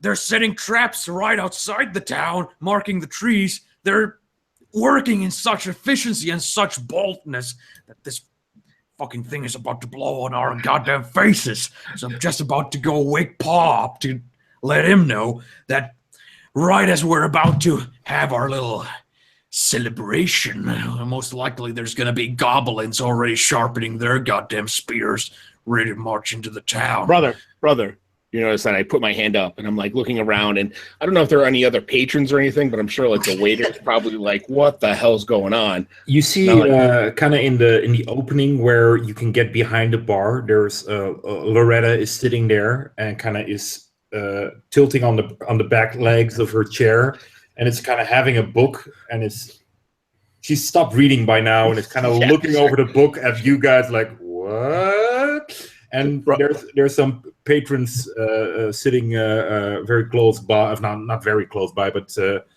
near the window as you're sitting a bit more back to the tavern, and they're also starting to look around.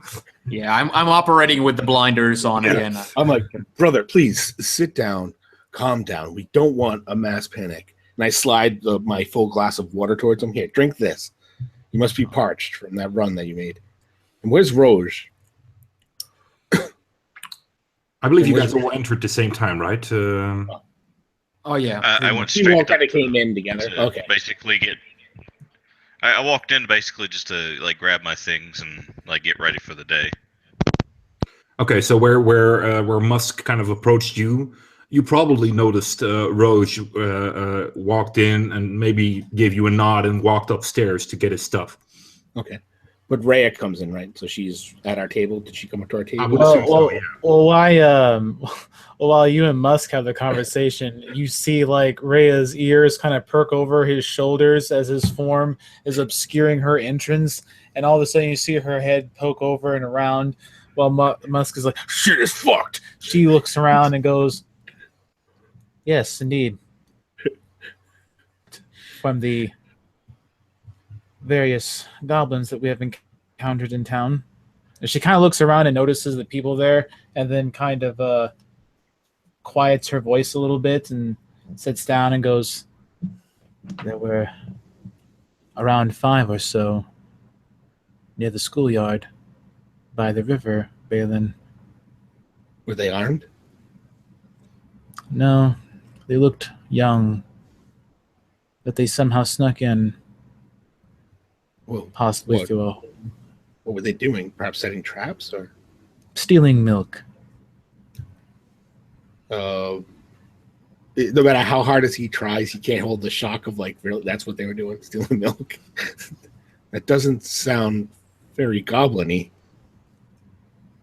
As I said, they None were. of this seems very goblin-y. You killed them though, Musk, right? I'll just kind of point my finger at the ears on the table. Right. Yes. I kind of give you like Balin like a kind of like a firm like, "Oh, they did." Like, Excuse me. You see, Loretta has meanwhile gotten off her chair and has approached you guys. Is everything all right? Don't worry yourself, Loretta. Would you be a dear and bring us some water and some more food? Sure. She kind of looks at Musk. I'm like my sight is focused on the glass the mug that Balin gave me, because I'm like if it was made of like sugar glass, it would be breaking in my fist because I'm squeezing. I'm like don't open your mouth and yell at this woman, you know, like. As her eyes kind of was looking at Musk, her eyes then kind of go down to the table, and she sees this chain of ears lying there. I'll get you some breakfast. Thank you. How many are the others coming down as well? I'm sure, but we'll order when they come down if you don't mind, just so it's warm when they get here. 2 more breakfasts it is then. Thank you. You're very kind, Loretta. Thank you. You're welcome. She walks off. As she kind of takes 4 steps, easy going, she kind of quick walks away. I sort of look over at Musk, who's seen him like, that was amazing. I think that's the first time you didn't blow up at someone. I'm very proud of you, brother. It wasn't easy. Took all the strength I had. You know, Still- she's to probably gossip. There's going to be gossip around the town anyways. These The small mass- hamlets, it spreads quickly. the mass panic you were talking about, it wouldn't do any harm. Maybe mass panic would get the fire under these slow people's asses and get them to actually build some defenses, for fuck's sake. Probably so, Musk, but at least in this case, calmer minds will prevail. His father always tells us we need to stay calm in the opposition of fear. Let us just deal with what we need. Now, you said they set traps for you around our traps, Yeah. and you fell All for the them? time. Were they hidden that well? Yes, they were hidden that well that even I fell for them. Listen, in that short of a time, they had scoured the area, they had set our traps off, they were filled with blood and skin and whatnot of goblins, and they had set their own traps, hidden them and everything. So in that time, they had gone to check the area they had tagged and set all that up. That means that tagged area is a place where they visit rather frequently. They pay some more attention to it that we probably gave them credit at the beginning. Musk, did you notice if our tag was still up there? The one that we had written? I actually didn't mention to pay attention to that because I did mention that we first went to the traps before the whole ear thing, and once we saw the trap situation, I was like, "Screw the ears, so let's just go back." So Yeah. I didn't. Probably see- could have missed it anyways, so Yeah, that's yeah. fine. Throw your intelligence. Maybe your eye fell on it or not. Okay, let's see. Or Just we call- intelligence. Yeah. Okay. 6. 6. No, you didn't. You didn't register it. Also, it was very dark, of course, and you would have to gotten really close to see with your dark vision to see the details in it. If you didn't If make you a didn't message see of it, this. it's understandable. I mean, you're dealing with the traps and trying to get your brother out of there, I'm sure. You did well by getting here as quickly as you could. And you see, Sorry if I go ahead and join them. Sorry. yeah, come down. Yeah, of course, yes, definitely. Throw your perception, by the way. Sure. That'll be a 9. A 9. As you are walking back, there's a strong smell coming from one of the doors. Can I tell what that smell is exactly, or? Son of a bitch. No, you can't. No, you throw your intelligence to see. Is it the smell of death? I got a 13. I'm already in the building, so it's not me. You got a 13. Extravagant. Aw, Where? he died in the Where sea. exactly is it? It's coming from one of the fancy rooms. The fancy rooms, like Yeah, one of the rooms Like- that you guys are staying in. it's not my room, is it? No, you've been in your room and to get your stuff and that sort of thing. Kind of just like walking past. Damn it, Musk! It's disgusting. And then I Wait, just kind of walk downstairs, kind of ignoring it. All right. As Kinda Roche covering down the stairs, I've now actually moved to a position next to Musk, and I'm like trying to grab his leg. Musk, stand still. I'm gonna wrap it for you. It's don't want to get infected. Jesus, brother, do you ever bathe? And I use strips of cloth that I have with a little bit of salve and just kind of like put it on the wound and wrap him up. I figure that can be part of a short rest if you want, right here, so he can use his hit points to heal himself. Yeah, definitely. You guys can keep keep a moment of rest here, and you'll definitely be here for at least an hour or so. So you could spend hit dice if you want to. Oh, well, in that case, during the short rest, Ray will begin a short meditation using her Circle of the Land ability granted to her. She will recover that spell that she spent, or the spell slot, rather. There you go. As I'm walking downstairs, I actually want to stop at kind of like I guess the bar and order a glass of milk. You see, Loretta is quite busy as she goes like, oh, hey, Roj, how are you? Quite tired. I had a lot of business last night. How are you? Oh, not sure. What can I do for you? I just needed a small glass of milk. Sure.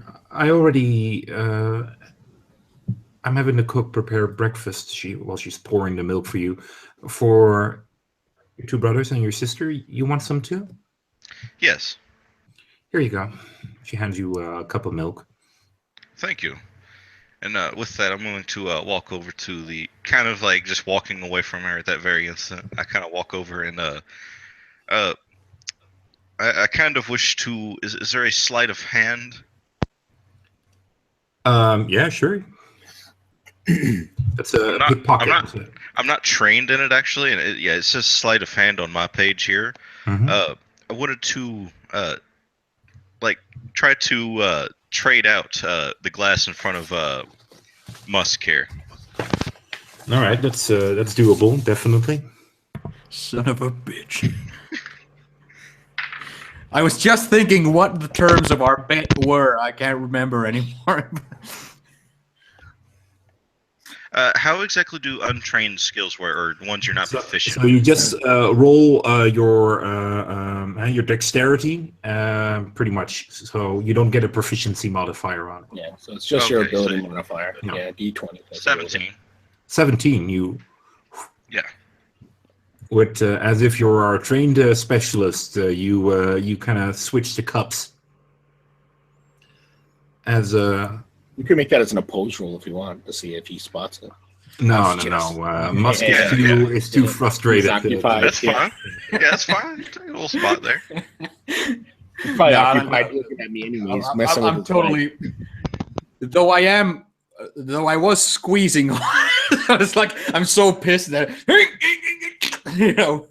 yanking it from my hands or something. No. I'm assuming you've Nemo sit down and you've put the cup down as I'm well. I'm just kidding. Yeah. Okay. And then I'll take a drink from whatever glass of whatever he had. Just kind of like as if I had just gotten it. Yeah. Sit down next to him. Just so we're clear, he would have gotten a notice roll if he was like kind of expecting something like that. Then he would have. Oh, yeah, rolled definitely. Perception. Now you just need to beat hung his passive perception. It's fine. So I need to roll for perception or something now, or No. You just switch it. You, okay, you yeah, have because this he's cup not, and he's he kind of not paying attention right now. No, well, not enough to notice you're 17. So definitely. Yeah. All right. Well, yeah, I'll just sit down next to him and wait for breakfast. Good morning, brothers. And sister. Oh, yes, and my beautiful sister here. Good morning, Roche. It seems you guys were quite busy. Sit still, Musk. Jesus. Like a frickin' Yeah. snake. Yeah, he was walking into quite a few of them. He said, "I'm surprised I'll you just never give told you a me." murderous look. Just- I kind of smile back at your murderous look. okay. Well, So So you all have already ordered breakfast, right? You don't know what we're getting today? I'm kind of hungry. All that action.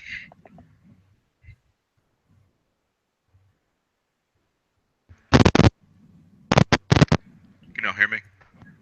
Yeah, I can hear you, but I was just Yeah. expecting. I asked, I'll react to that. And I'll just. you all have already ordered breakfast, correct? Yeah, I ordered our breakfast for us. When she comes back, we'll order it for you as well. I believe it looks like, and as I'm tying off the last of the bandages, which should have taken only 5 minutes, or 15 minutes, I stand up, brush my hands off, and sit down and go back to my cold meal. In the beginning, it looks like it's sausage, bacon, all the works, basically. It's an extremely good breakfast. And apparently you guys are going to need to fill up on energy. I have a feeling we'll be hunting goblins by the end of the day. He kind of looks up, noticing that it's past sunrise. And he's like, I wonder where father is. Laura, you didn't happen to see him when you were upstairs, did you? And she starts to. No, but I did smell some strange smell from one of your all's rooms. Was that you, Musk, or? I'm kind of like I'm trying to hold myself from answering and trying to distract myself. So I'm just gonna like. So I go and grab my cup of water and just go.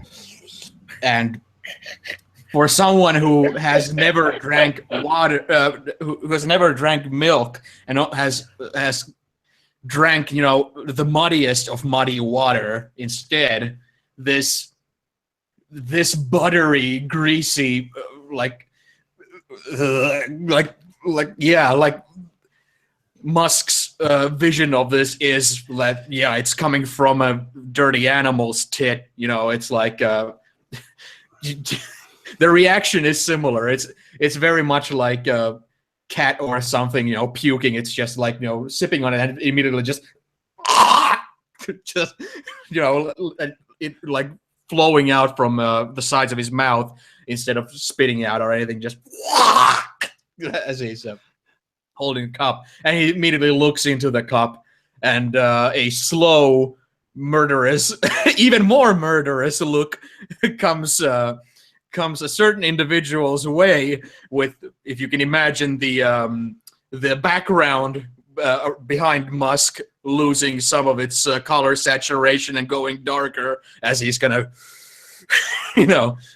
gazing upwards with that murderous look, with the hand shaking, gripping the cup of milk. I attempt to hand him his water back. As Loretta approaches and she sees this, as she goes like, breakfast? I'll at that point I'll smash the cup of milk to the table so hard that the milk kind of pops out from the cup, and I'll just and I'll lift myself up, and I'll go, and I'll go like power walk up the stairs towards his room. Thank you, Loretta. That looks delicious. If you could just place it here, I'm sure he'll be back anytime. If you had a rag, I'll just wipe this up. Don't worry about it. She grabbed a rag from her skirt, from her apron, and says, "Here you go." Thanks, Loretta. And Roj, I guess he'd wanted breakfast as well. I think. Ray Ray is kind of staring down at some of the fruit and vegetables that she has, and she kind of, without even lifting up her head, kind of lifts up a bit of her cloak. He spilled the milk all over my cloak now. And like a long sigh kind of escapes from her. I'm sorry, Ray. Here, just use this to wipe it off. I'm sure it'll come right off. Milk doesn't stain or smell bad. Yes, it does. Yes, it does. Sorry. You charge up the stairs, Musk, and you head towards your father's room. Throw your perception.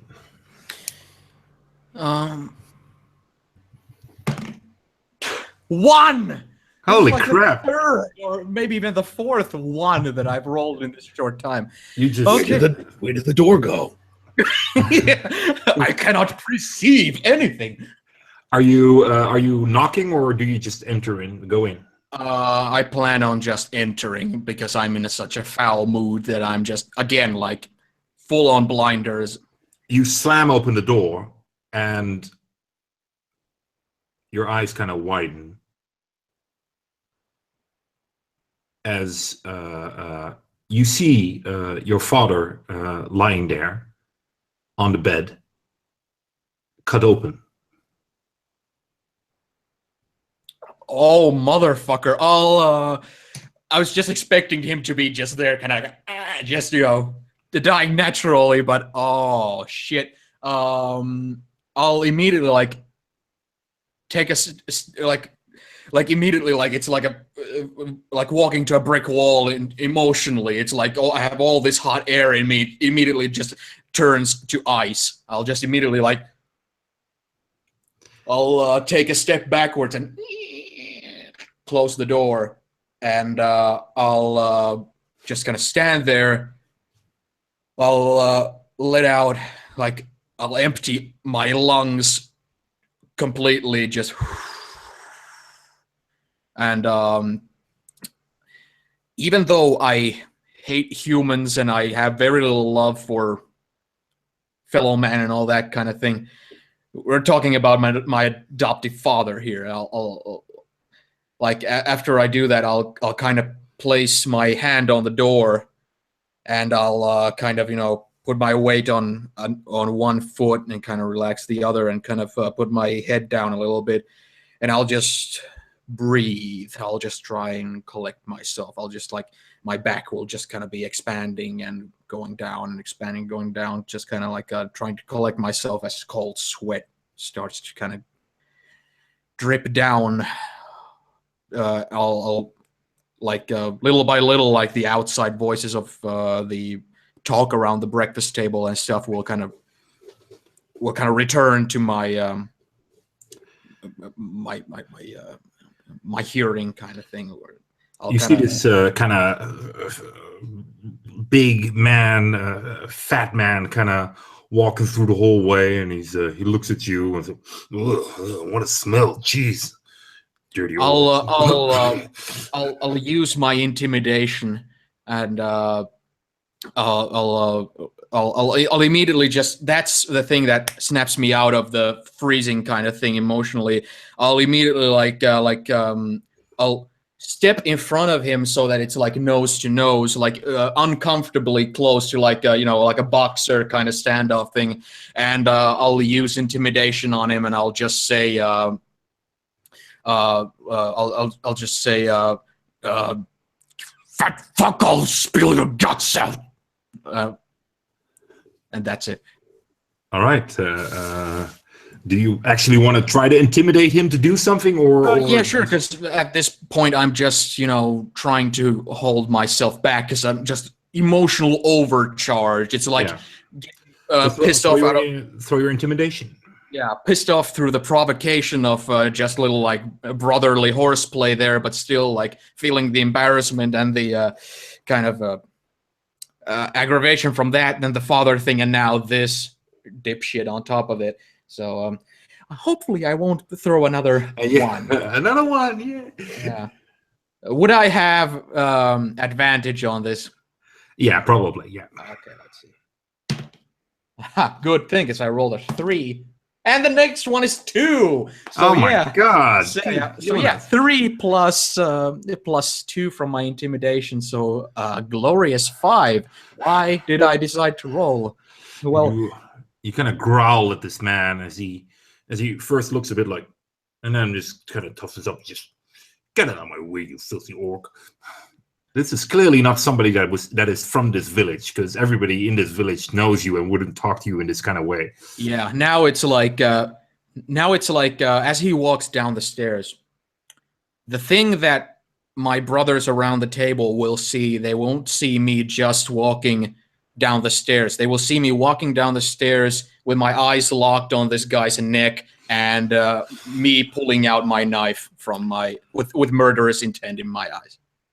As you see this man kind of walking past you and that sort of stuff, and have it like, yeah, I showed him, and he's just walking down the stairs. Yeah, I'm walking behind him, and from that angle, I'm sure my brothers can see me, can see how I'm pulling out my knife, and can see the intent in my eyes. Yeah, if you guys are paying attention, it doesn't. Not a lot of people pour down these stairs, so it's kind of human nature to every time kind of look up a bit as somebody comes down, and especially because he went up and you expect him to come down with your father, you look up. Depending on you can decide for yourself who sees it, but you see your brother like. Would it be conceivable to say that, Musk is, obviously our brother, and we've been around him our whole lives. We know how dour and emo he is, and that his visage right now is probably something totally different from any other visage that we've seen, like from him fighting or anything like that. Like, I mean, is it? You can tell the difference between pure rage versus rage brought on by being upset and sad. Like, would we pick up on that maybe? Most likely, yeah. You can tell that this is he's looking at this man as if it's his dire enemy. Yeah, and it's like a pale face, cold sweat that kind of. Seeing as soon as I catch his eye, I bust out of my chair, run towards the guy, and tackle him. He's obviously hurt Musk or hurt something, or there's something wrong here, and he's not going to get away with it. So yeah, I fucking linebacker tackle him into the staircase as he comes down. Okay, you're a hero. Which isn't very impressive because I'm not very big, but you charge forward. What do the other two do? You see your brother all of a sudden just like stand up and just. I'm immediately gonna get between them, like facing Musk, and I'm like, please, let's calm down. Do you try to stop Balin in any way? Because Balin was kind of sitting with his face towards the entrance, so he has a good view of people that are coming from the stairs down and people that are entering the tavern. And so you guys are kind of opposite. So he will first have to pass you guys to tackle this guy. No, I don't try to stop Balin, but I do get between Musk and this guy because I could see that murderous rage that I might have had a part in. All right. Well, as for all this, Ray is actually going to be a very passive observer. She does not act quickly in these situations, and for her, she is lost in thought right now, as she is thinking about the consequences of these goblin children, which then make her like she's already like lost in her own head now due to the meditation, and now that meditation has led her to more dark and dour thoughts. She looks at the grapes and stuff, and she's looking at the townsfolk, and she looks at the goblins, and now all she can think about now is perhaps all of them probably just getting slaughtered now, and this entire place getting ruined once more, it being put to the torch, put to the flame, and that's what she thinks about. And maybe she stares off into the hearth for a little bit, and so when Balin gets up in his fast pose, it kind of perhaps doesn't register to her right away, but perhaps catches her off guard. Ooh. And she looks and watches, and she tries to interpret everything that's going on. But humans, being fast, busy creatures, go at it. And she's going to watch as all this unfolds before her, caught off guard. You must have like this again. It's kind of a pattern here. This game, you have like tunnel vision on this man. You're like, I'm gonna fuck you up as you approach this guy. You see this man all of a sudden like, as this short, strong man just. You're not that strong, by the way. No, I'm not. I'm weak. No. But still, yeah. like a ram coming towards this guy, and just boom, you stump him into the guts as he kind of throw your strength to see how well you tackle him. Do you want me to use athletics to grapple him, or? Yeah, sure, yeah. 13 plus 2 is 15. 15. He's pushed over and falls to the ground. As I hit him, I go, ugh! Then I'm on top of it. I'm like, "What did you do?" And I got my hand up, ready to start wailing on him. Mhm. All right. What? Rose, you kind of immediately simultaneously approach as your brother does. You step between Musk and this man, and this man is now on the ground, and you pretty much stand in front of Musk. What do you do? Musk, please listen to me. Don't do this. I'll I'll kind of put my hand on his collar just to kind of lightly to push him out of the way, but not exerting too much force in it, because it's kind of like, again, this kind of Balin making the intercepting the guy kind of again is kind of this snap back to reality kind of thing, but it's still, he's very emotional. He kind of grabs Roche by the collar in order to mildly push him out of the way, but kind of like breaking down there, kind of like, just saying, no, that fuck. I'll kind of get very emotional, and I'll just kind of look behind me to the door up the stairs where our father is located. I'll kind of and he can feel like my hand that's holding his chest is kind of shaking a little bit, and yeah, I have like cold sweat all over my face, and it's like it's Pa. What's wrong with Paul? What did this asshole do to Pa? I start pushing down on his. Get off of me, you! As soon as Musk mentions that, her ears perk up, and she begins to run up the stairs to see what's going on. Obviously, she's now making connections, and she goes up the stairs to see what's going on. I'll just kind of, I'll just kind of, my hands will be shaking there, and my lips is a little bit, my chin is kind of quivering there, and I'll just be like, he's just a sorry fat fuck. Just pissed me off. I'll just point my finger at the door where Ray just jolted up to. Balin's looking up at you, and then like he was about to pull his knife out and stab this fucker, and he's like, "Oh dang! He didn't do anything. Is that what you're saying, Musk? It's just another fuckface." And then it like dawns on him. You said Pa, and he just jumps off this guy, not saying anything, and runs up, following right behind Rhea towards the father's room. I'm gonna charge straight up the stairs. Sorry, Ray. I did not hear a single word of that, Kyle. You kind of were breaking up when you just said that. Okay. Well, I charged straight up the stairs, like right with them. That's all I said. Okay. As I approach the door, there's a little bit of hesitation, and now the calmness is slowly starting to erode away, and her heart is pounding, and she that door handle and opens it.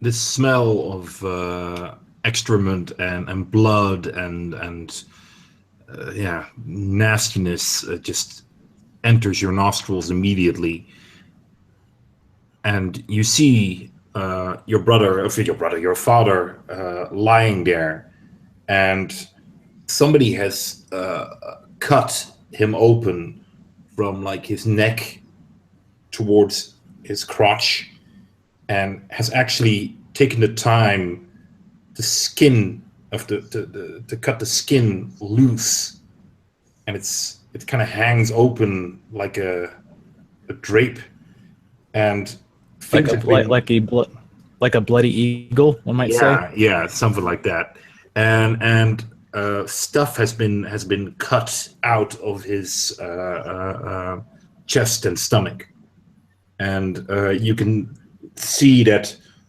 one of the things is that he has like his stomach is in one of his hands and his heart is in another hand, and you can see both on the inside of the skin and on the bones of the chest there are markings.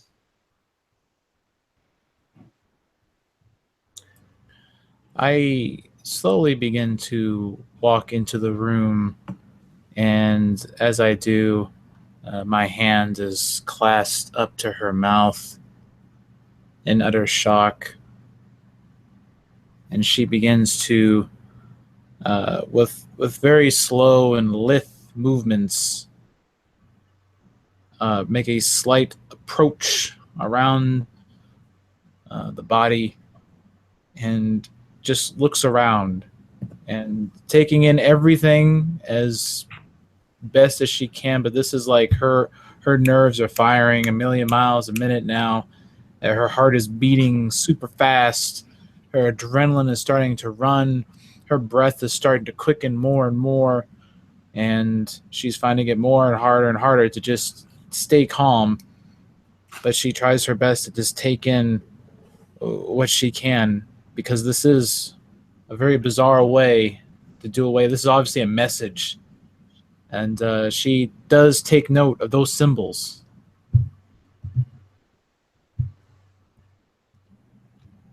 I would assume Balin bursts in as she, like everyone else, he kind of hits that wall as he sees the desecrated corpse of his adopted father, the person he has called father, at least for the past 30-something years.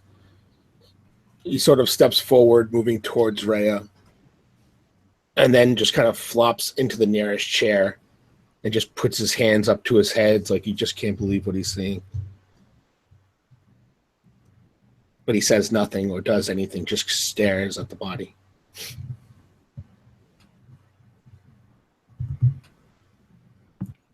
After them, I kind of burst in next, and my face just kind of, whereas before it was kind of like a very stern face, now it turns to like this twisted, angry expression, like like my mouth, it goes agape, and like you see him he kind of reaches for his weapon and like looks around, and he just kind of stops.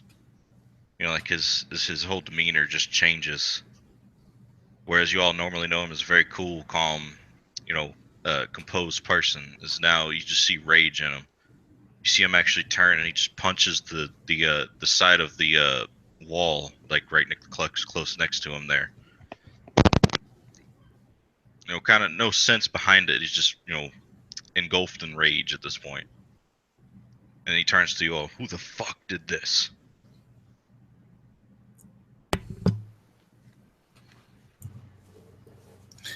Rouge, when he slams his hand against the wall, sort of wakes me up from that quick reverie as I sat down and was falling into whatever depression or thoughts, the dark thoughts that were there. I stand, I'm like, I don't know, but we will find out. We trying to hold his composure, he steps forward. He's like, kind of wipes at his eyes. Rhea, what are those markings? And I look at the markings too. Do I recognize them? Everybody that looks at them can throw a religion check. Ooh, religion, huh? Has that. I'm going to roll for it. I have a 17. That's an intelligence. I'm not good. An 18? Okay, and a 17. What did you get? I rolled an 11 minus 1 because I'm stupid as shit, and I got a 10. All right. Let me see. Rouge and Rhea, you both realize that these are symbols of a goblin deity that many goblins worship. Do we know the name of this? I actually speak Goblin. Are those Goblin letterings? Yes, but they don't have. They have more like a symbolic meaning than actual words or like sentences they're marking out. These are just clearly that this body has been offered towards their god. Do we know the name of this deity? Yes, it's Karen. Is what? Karen. With a K or a C? A K. Like a K-A-R-E-N. Okay. I have a friend named Karen. Ah. Well, Kurt Angle's ex-wife. Be aware, yeah.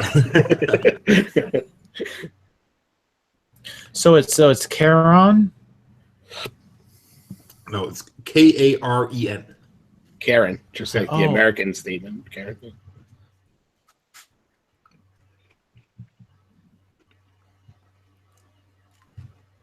In my head, I'm just looks picturing the goblins worshiping some middle-aged woman named Karen.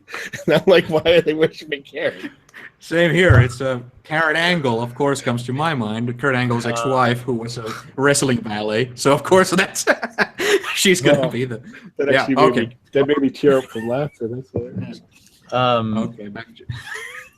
By the way, Musk will have not come to the room. He will stay at the bottom of the stairs, kind of leaning on the railing there, and kind of once everybody leaves off of the fat guy, they tackle to the ground. I'll kind of look at him and do kind of a nodding motion for him to get out. Well, Loretta has meanwhile kind of hurried towards him, and she's helping this man up, and she says, "Oh my goodness, are you all right? Is everything okay? What's going on here? Who was that man?" He kind of looks at Musk. "What do you want?" She said, "Please, sir, calm down. Come, sit, have a breakfast. I'm sure you will enjoy a good breakfast. Please. Musk, is everything all right?" She looks at you as she kind of guides this man away.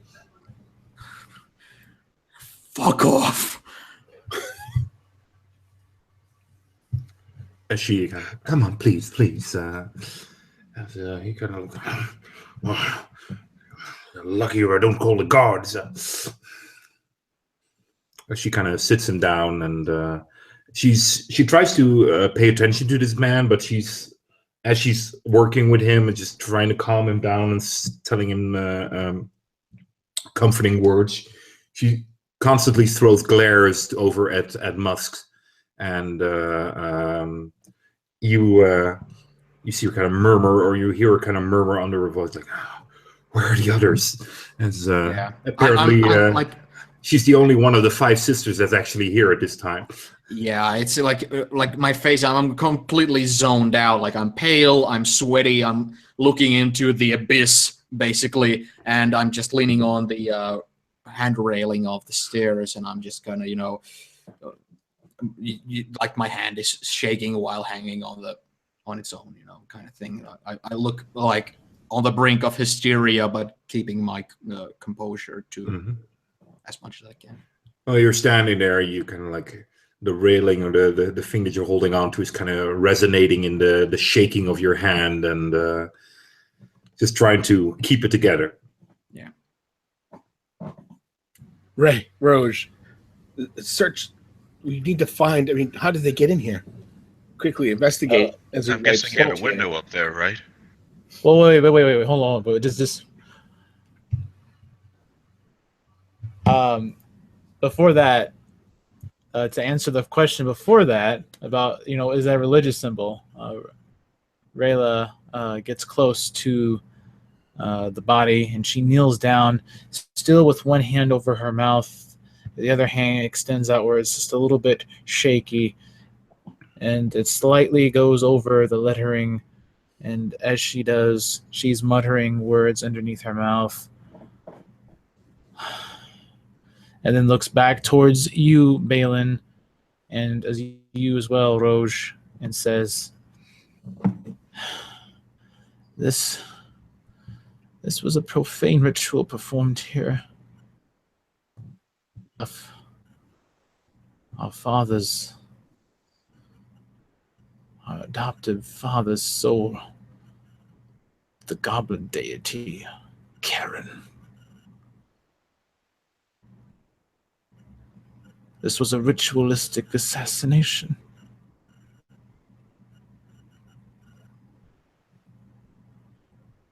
And she gets up slowly, her hand still over her mouth, and backs up. Father's age was great, but I didn't know it would have dulled his senses this much. It's impossible. There's no way goblins could sneak in here and take him. Not in this manner. There's no struggle. There's nothing. Well, whoever did this was skilled. For he was killed upon his sleep.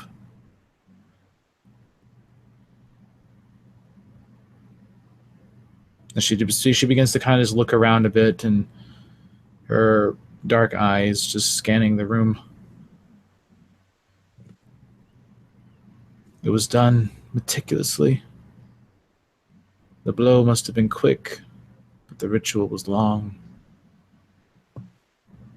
I can't fathom who could have came in here so quickly. Right here, so brazen. Clearly a message. And Even Rojnai cannot sneak up on Father. How would some disgusting goblin creature?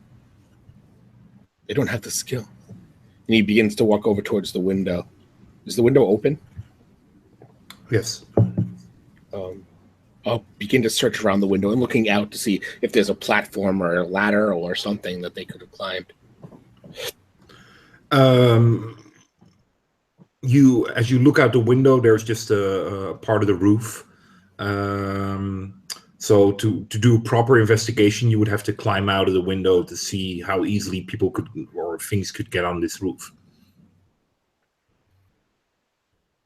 I look out and then look over. I'm like, where's? And I'm like, Musk, get in here. We need you. I'll again snap out of my state, and I'll run up the stairs as fast as I can. Again, with pulling my knife out, and I'll get through the door and just kind of be panting,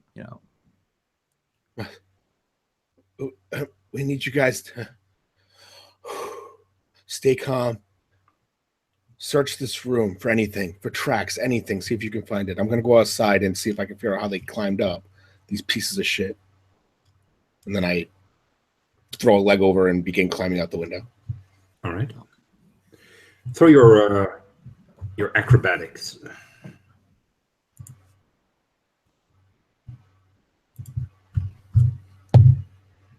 17 plus 5 is 22. All right. You are sure of footing, and throw your investigation.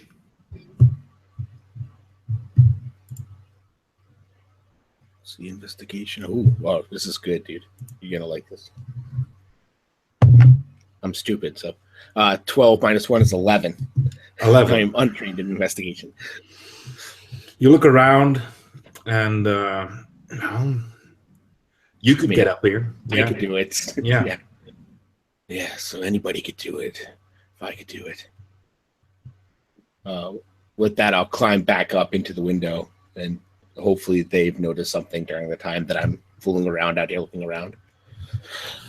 Rayla, being that she is a little bit more of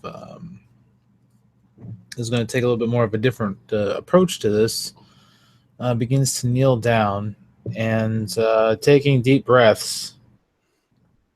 She's kind of collapsed on her knees a little bit, her hands clasped together, and it's almost in a praying motion. She has her staff next to her, and all of a sudden she glows a brief green before her form becomes nothing more but a green silhouette that then morphs into a small cat. And now I'm going to use my scent to pick up on that of Goblin, if there is any. All right. You start to sniff around and throw your perception. And All right. I believe you get advantage on that as well. Yeah, actually, yes, I do. I have advantage on wisdom perception checks that rely on smell. There you go. All right.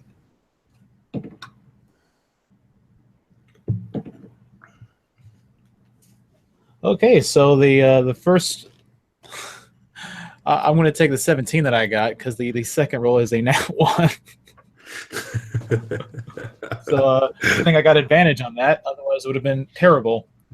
So yeah, 17 on that perception. you start to sniff around, and there's a lot of strong scents here in the air. And the fact that Musk is standing in the room as well isn't helping. And but you do get the scent of goblins. And I two, begin to actually. 2 of them. I begin to follow that, see where it leads me. My little muzzle pointed towards the ground a bit, sniffing around ever so, and begins to this little cat now begins to move around quickly, sniffing, following the trail. It leads to the window. I begin to climb up and follow in turn, being fleet of foot, small of frame, and very light and agile. You see Balin is examining the rooftop there as you kind of climb out. At this point, Rayla is going to zone out a bit and let the more animal instincts take over, and she's just going to V-line and follow the scent. All right. You follow. You move over the roof, and you jump down on some barrels and jump down on the ground, and you follow the scent. Did I see her? Did I see her jump down? Yeah, probably. Yeah. Well, you see a cat jump down. Well, is it assumed, Ray, that that's like a form that you use a lot, like when you change to an animal? Yeah, I think to make things easier, that would be something that you all would probably realize is that I usually go with something like a domestic cat at times. Yeah. All right. Actually, yeah. Balin sees and keeps note that she took which direction she went, but he continues to climb up back into the window to talk to Musk and Roge.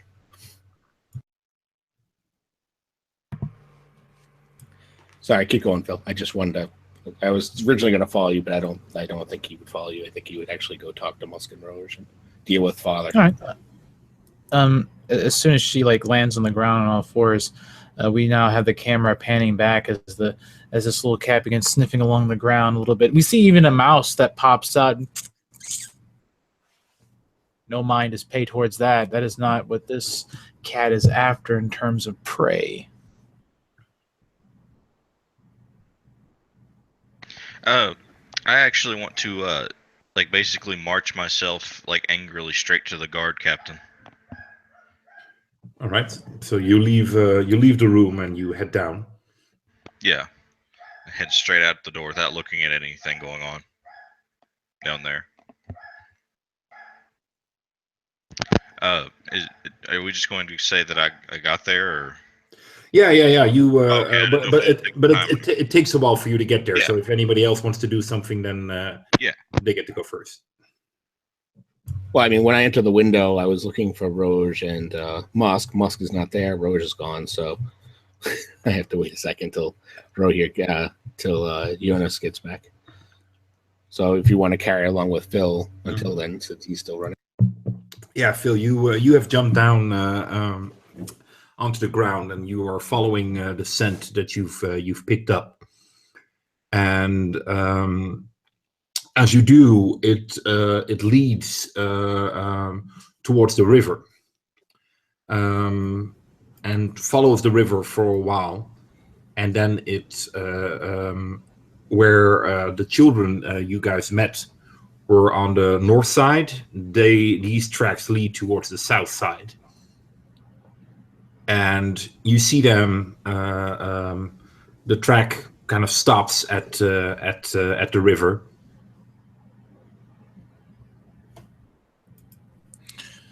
So is this?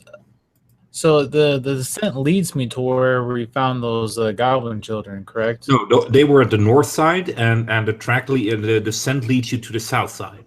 Oh, okay. How far exactly? Because I'm looking at the map right now, and there's 2 bridges. Yeah, let me just on the south side. Pick up the map here as well.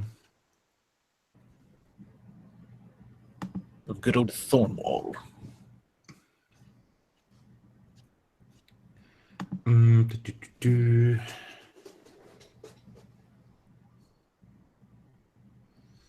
There we go. It is probably close to the southernmost southern bridge, so kind of like at the edge of the village. All right. So with this information in mind, knowing that the water would probably have kind of washed away a little bit of that scent, she kind of the cat just kind of stops, perks up a bit, and we sort of then take like another third person view as the camera pans around, looking at this cat now following along the river, crossing over that bridge, and then now trying to pick up that scent again on the other side, moving along that eastern wall area now towards the southeast, rather, pacing along there, trying to find some clues, looking in bushes and stuff, maybe a cloth left behind or something, or even footprints or things of that nature if they did cross the water, that is. You follow the scent, or at least try to pick it up again. But as you do go more to the south, you don't pick it up until you reach the wall. Well, then in that case, now things start to make a little bit more sense. Now she's piecing together sort of the trail of this assassin.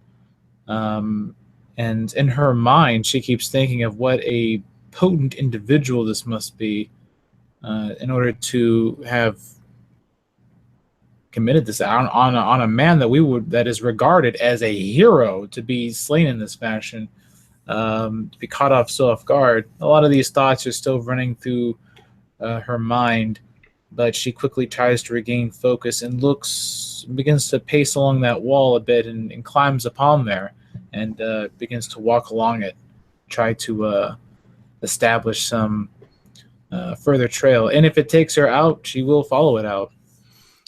You don't pick it up on the wall, so you would assume that they've gone over the river and gone more to the south. Well, then in that case, if it's beyond the wall, out of there, the cat will then leap down, and now we see, the camera sees this little cat standing up through the wall, and it kind of gets itself ready and leaps, and as it leaps, its whole body becomes a green silhouette that then morphs into a wolf that lands firmly upon the ground and then bolts off into those woods, following that scent. Balin, you've re-entered the tavern, and only Musk is there at this time. So I pull myself into the window. I'm like, Musk. You see that Roge has left. Noticing that Roge is gone, I'm like, Musk, where did Roge go? I'll have my head under the underneath the bed, and I'll kind of pull myself up. Didn't even see him go. He's always running off. Musk, help me with Father. Our sister is tracking them down now. Hopefully she'll come back with good news, and we'll hunt them down and kill them all.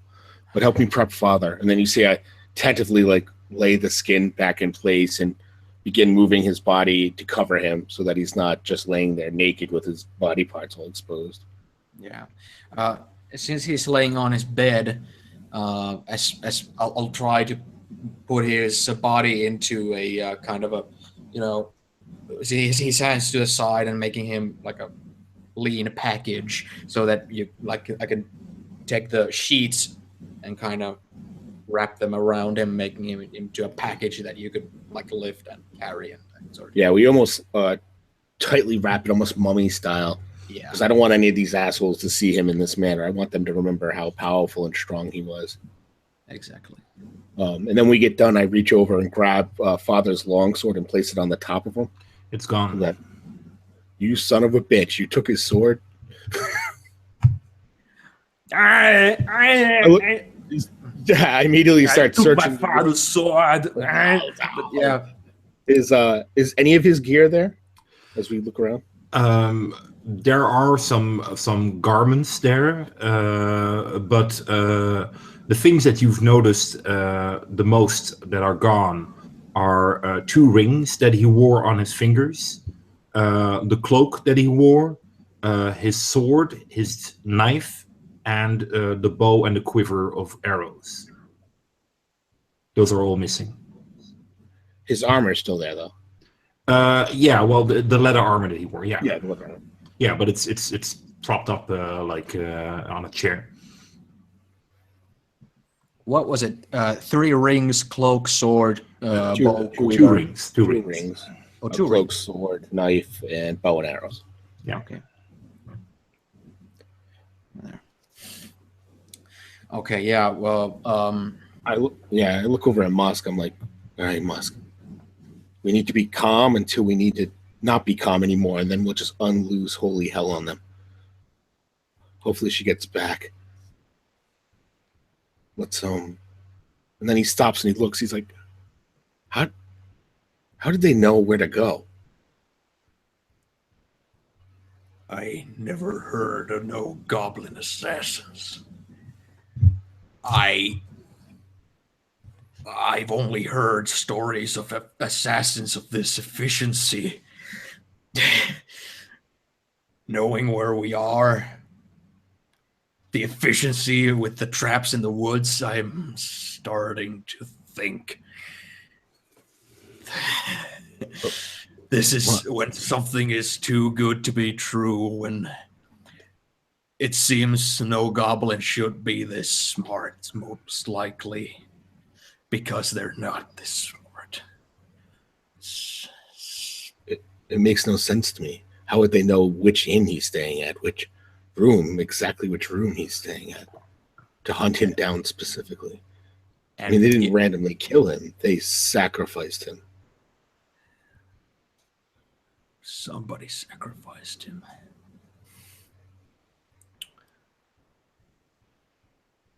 I don't think the people in this village would be above making deals. It's possible. Musk, let me ask you a question, brother. How far can you travel probably in one day if you were going to hunt someone? 30 miles, maybe? Or 40 something? I don't know how much a kilometer is. Well, I don't know. Blah, blah, blah, miles. That puts them almost within range of the town itself. That's not even that far. Unless they traveled multiple days to get here. And those you said there were children. How far would goblin children travel just to grab some milk? They must be close to the town. And if they set that tag on the tree where they were about to build something, and in this time they've already gone there, already set off our traps, and already laid their own traps in less than a day,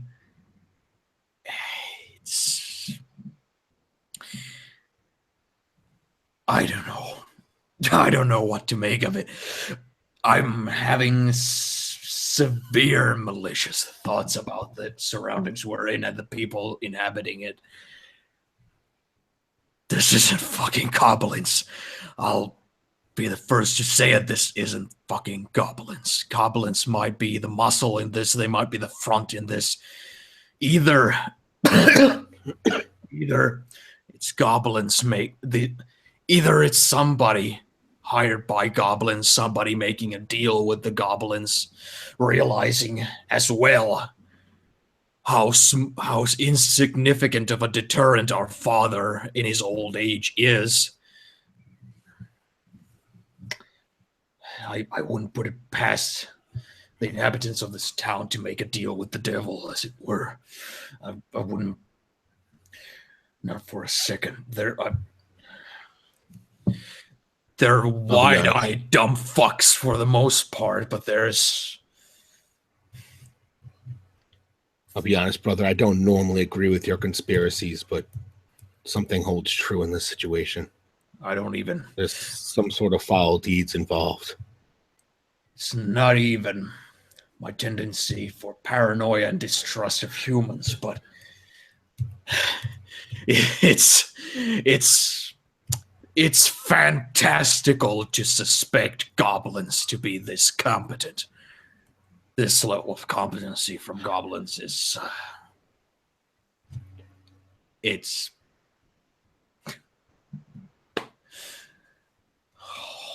I'll just put my head into my hands and kind of rub my face and the sweat off of my brow. So, seeing Musk, that's probably the most like weakness we've probably ever seen in Musk. That simple just maneuver, which is something you probably never do, because it's not a frustrated one. It seems more one of passion and sadness, perhaps, over the father, as more than just being angry at the universe. Seeing that, I kind of reach out and grab your shoulders and just kind of pull you in and just hug you, whether you hug back and say, "Oh no, I won't hug back." It's very uncomfortable kind of thing. I hold them, and as you stiffen up, I'm like, "This is for me, brother. I need the hug, not you." And I let him go, and let's wait downstairs and lock the door. Hopefully, Ray will be back, and maybe we'll have sign of Roge wherever he took off to. By the way, did I manage to do that investigation roll thing? What did you want to investigate? Sorry. I just remember that when I was called into the room and everybody kind of started to spread out, I was asked to come in to help with investigating. So I was just thinking that I never wound up making an investigation roll. You can just take your time to investigate the room, and you'll notice that there's a few tracks here and there, but just minimal, just some blood spatters with footsteps in here, partially into them. This was still what size footprints? Small, just goblin size. I don't want to believe it. No matter, it's like, there's some, what is it, cognitive dissonance or whatnot. It's like I've made up my mind. Goblins cannot do this. I won't give goblins the time of day to expect them to be this competent or efficient. So, all right, I'm looking for clues to basically prove otherwise. Confirm my presupposition about this. Roche, you arrive at the captain's quarters. Upon getting there, I actually kick the door in. You kick the door in, and you see this man sitting there behind a desk.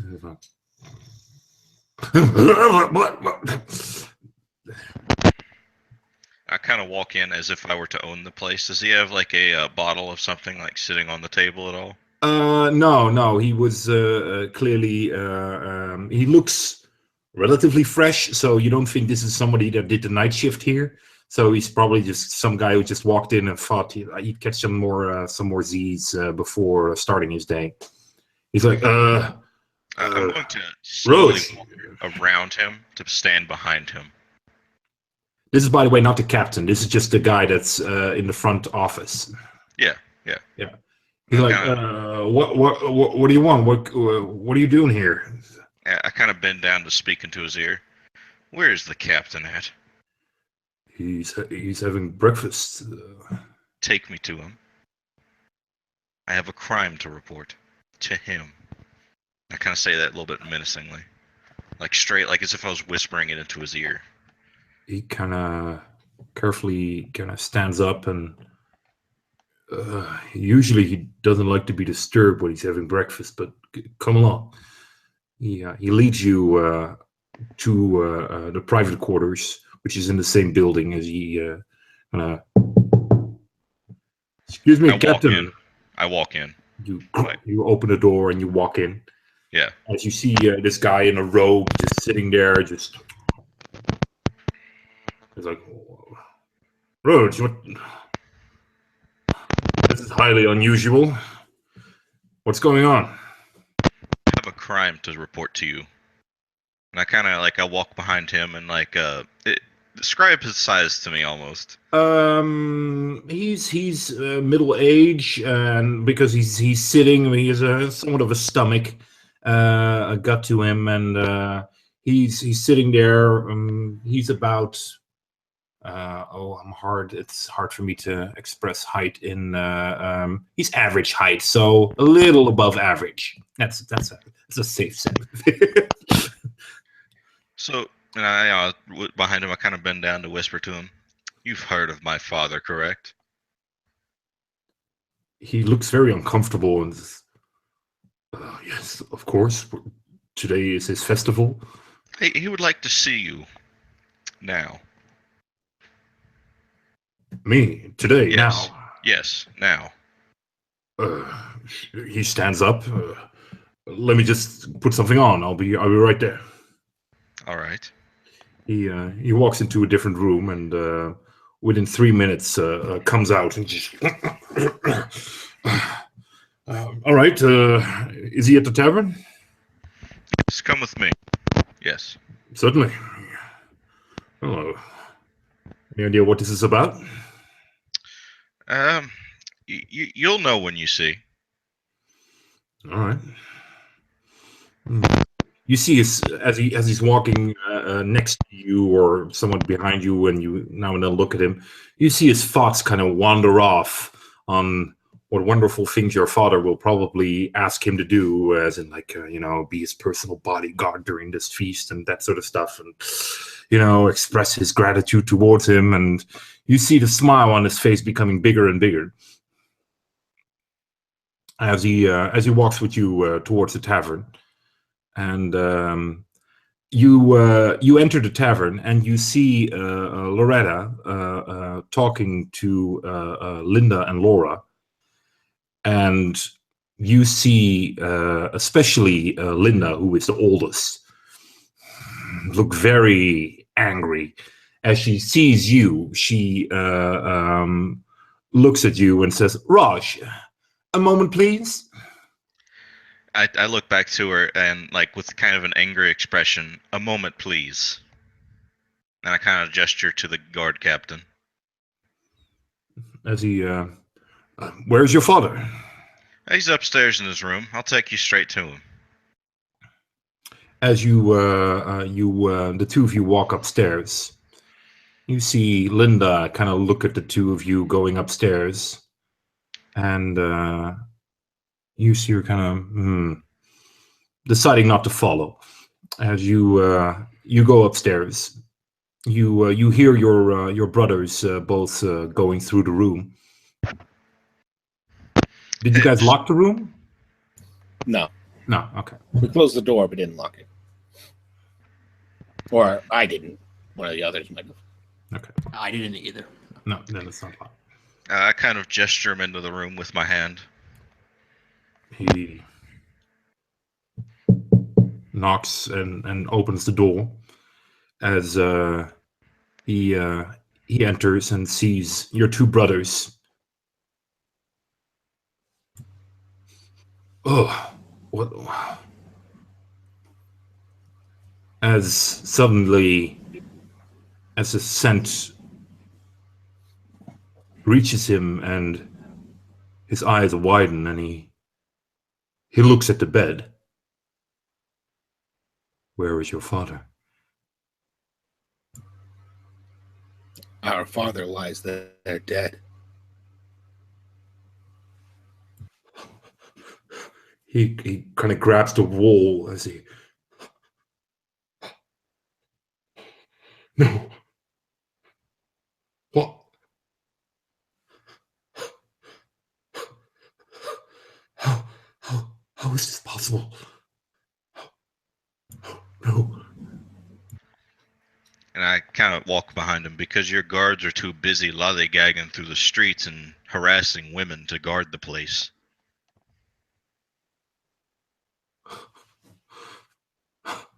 He starts to approach the bed as the sheets and the things that you guys wrapped are slowly starting to mark red here and there.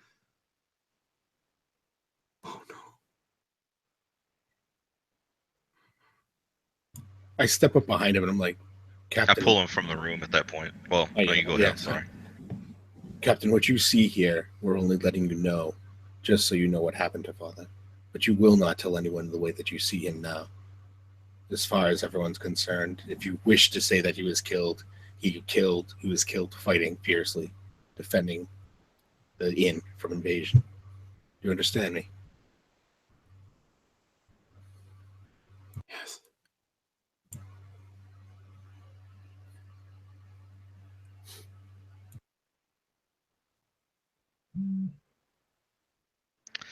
With that, I'm gonna kind of like pull him by the collar out of the room. He just immediately lets you pull him out. Yeah, I'm going to kind of push him to the exit. Get to training. As you kind of lead him to downstairs and out of the tavern, you see both Linda, Laura, and Loretta kind of standing there, looking at you. In the doorway? No, they're Upstairs? kind of standing there. Not you guys, just Rose, who leads. They're still downstairs, and they look at you, and Linda again says, "Rose, a moment, please. I go and sit down with her. Let's talk somewhere private." She leads you behind the bar and leads you to a separate room. Yes. What is it? What is it that you? Sorry. What is Sorry, it that you needed exactly? Excuse me? What are you pulling me aside for? She looks at Laura and Loretta and says, "Allow me to speak to him in private." And Loretta immediately turns around and walks away as Laura says, No, I want to be here." Linda looks annoyed, but then focuses her attention back on you and says, "You're asking me why I'm pulling you aside?" I look to her and I'm kind of, look, I understand. What happened this morning, it was stupid. I stepped between it when I could to stop it. But you must understand there is something that's happened in Nero's bedroom upstairs, and it must stay between all of us here. It can't go to the town. It will scare you all beyond belief. You all know the festival that's supposed to happen, correct? The festival that we've been preparing for weeks. Yes, I know of it. Yes. And who is it for? You're testing my patient, Roche. Please answer me. Who is it for? We all know it's for your father. And my father is not here. He has left us. Rather forcefully. What? He has been forced from this world.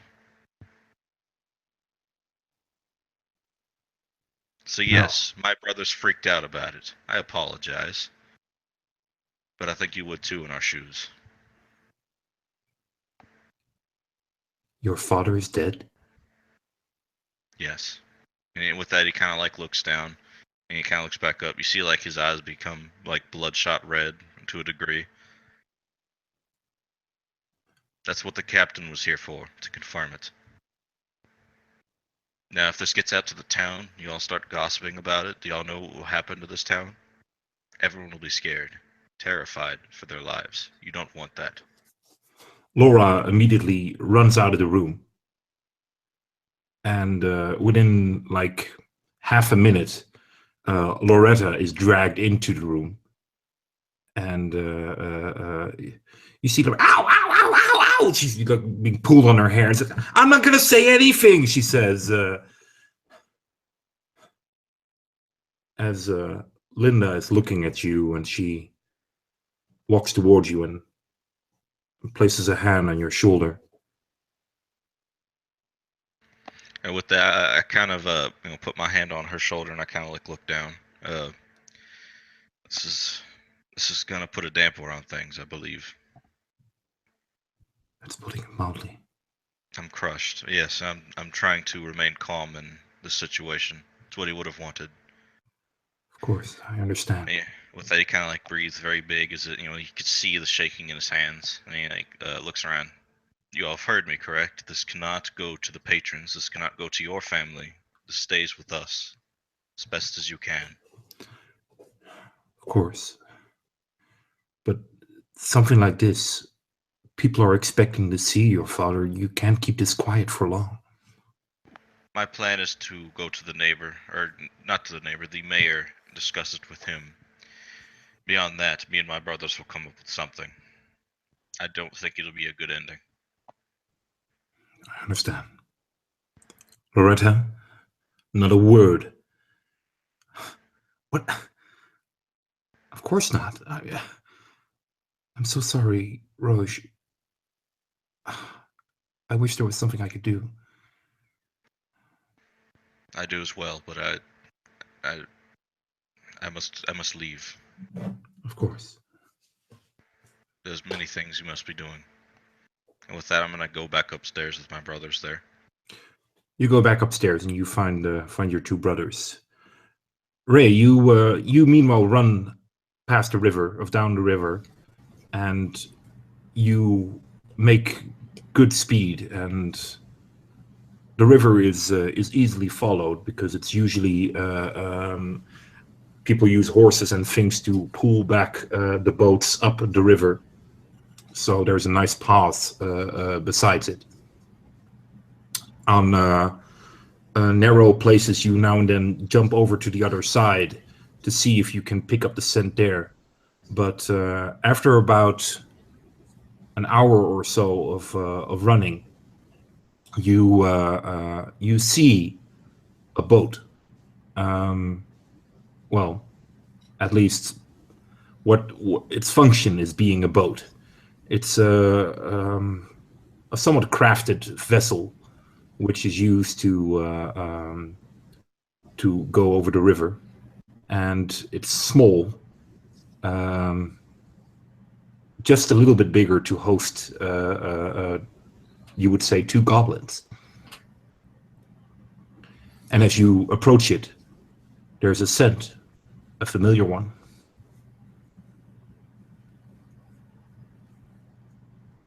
Well, just as she approaches and that hour rings up, her form reverts back to that of her hominid shape that she has expended herself too long. And she reverts back, her cloak wafting after the green glow reverts her back. But she spies with those eyes that boat, still lingering with the scent in her mind. She then begins to look around to try to find any trace of its occupants. You see quite close to where the boat is tied off. A little bit more into the forest, you see a place.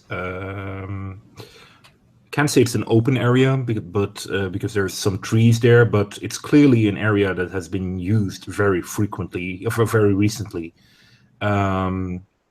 You see that there is caskets and bones and that sort of thing, and you would consider this a place where feasting has gone on. I look at the bones. What do they look like? Animal bones or people bones? Animal bones. Or both? Okay. In this case, animal bones. Mm-hmm. And they're all kept within like these caskets, you say? No. The caskets, they're just you think they're at least they're empty. The ones that you check, and they've been they have a strong alcoholic scent to them. Oh. She can make some assumptions from this. One of the things that she does is she looks at that and pieces together that perhaps, kind of thinking out loud a little bit.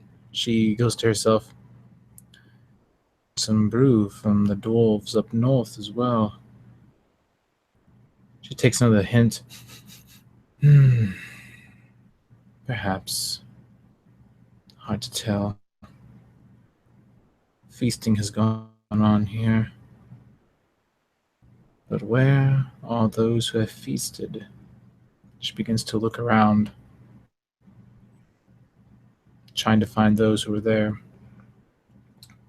You don't see any bodies or any sort. You do see dozens and dozens of footprints of clearly the assumption is easily made and confirmed by the footprints of goblins. And they have more or less scattered deeper into the woods. Well, at least now we can establish that this is an area where they frequent, and with that in mind, she just takes note of the area before turning around and heading back. But this time she travels through the woods and not along the path per se. Though in between, she's going to be taking a short rest to recover a usage of her abilities so that she may revert back to her lupine form and then make haste back to town. All right. Very well. You guys, you start to head back, and Rose, you head back up where your two brothers are still present. Yeah, I'm mainly just going to see, what they're up to, like, and just stay close to them. So I'm not feeling very comfortable, like, with my father having just passed, being alone. Okay. Balin looks over at Roge and he's like, Roge, I appreciate your quick thinking and maneuvers, but could you please just let us know when you're going? Especially in times when they're like this, where we could be assaulted by goblins. It's important for us to know where each other are. Yes, I'm sorry, brother. And The guy just kind of, grabbed your shoulder. It's fine, man. I understand. You were doing what was right. Yes, I didn't really want to bring him here, but it seems the best course of action. He's the only one around here that can really put some oomph into any of these people. Maybe if he understands it's serious enough that people are dying. And I feel terrible about it, but what is done is done.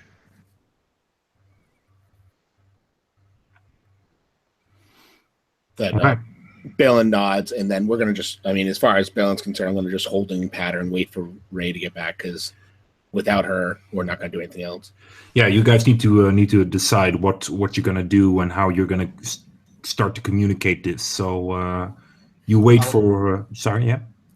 No, I'll just say that while this was all going on, basically, when we start after Balin gave me a hug and we started to wrap our father up with the sheets and all that, it's that's the kind of time when Musk has kind of managed to get more of a hold of his himself and kind of regain his faculties and kind of assert self-control more. It's like it's almost like a cycle of emotion has kind of run its course to the point where now he can be more of a just calm and cool about it, to where basically when the captain of the guards was brought in, he was able to just kind of stand back and just kind of keep his cool and not assert himself in any way. And now that the three of us are in here, he's back out of it, completely back out of his highly emotional kind of burst, So. All right, excellent. You guys wait for Ray to return, and on our next session, you guys can start to plan on what to do. Kill every fucking one of them. I'm still not convinced it's goblins. It's somebody wearing goblin foot slippers or something like that. It's little little feet. I would like to add real quick that prior to her going back, there's going to be a little scene where she, as she approaches the village again, she reverts back to her humanoid form rather, and she before approaching her lets her hand rest upon a tree trunk and leaning against it, rubbing her temples as bits of tears begin to well up in her eyes, and she kind of crumples underneath the base of this tree. So it'll be about another 30 minutes before she even goes back into town, as she whimpers and cradles herself and rocks back and forth a little bit in a slight whining motion, much like a child, as that's how she feels. Sits there and wallows in this utter sadness, this despair, and has been wrought over them. Screams out periodically in rage, and now can think of nothing more than to just perhaps burn them all and sacrifice these goblins to her gods for vengeance of the ancestors. All right, and we'll end the broadcast here. So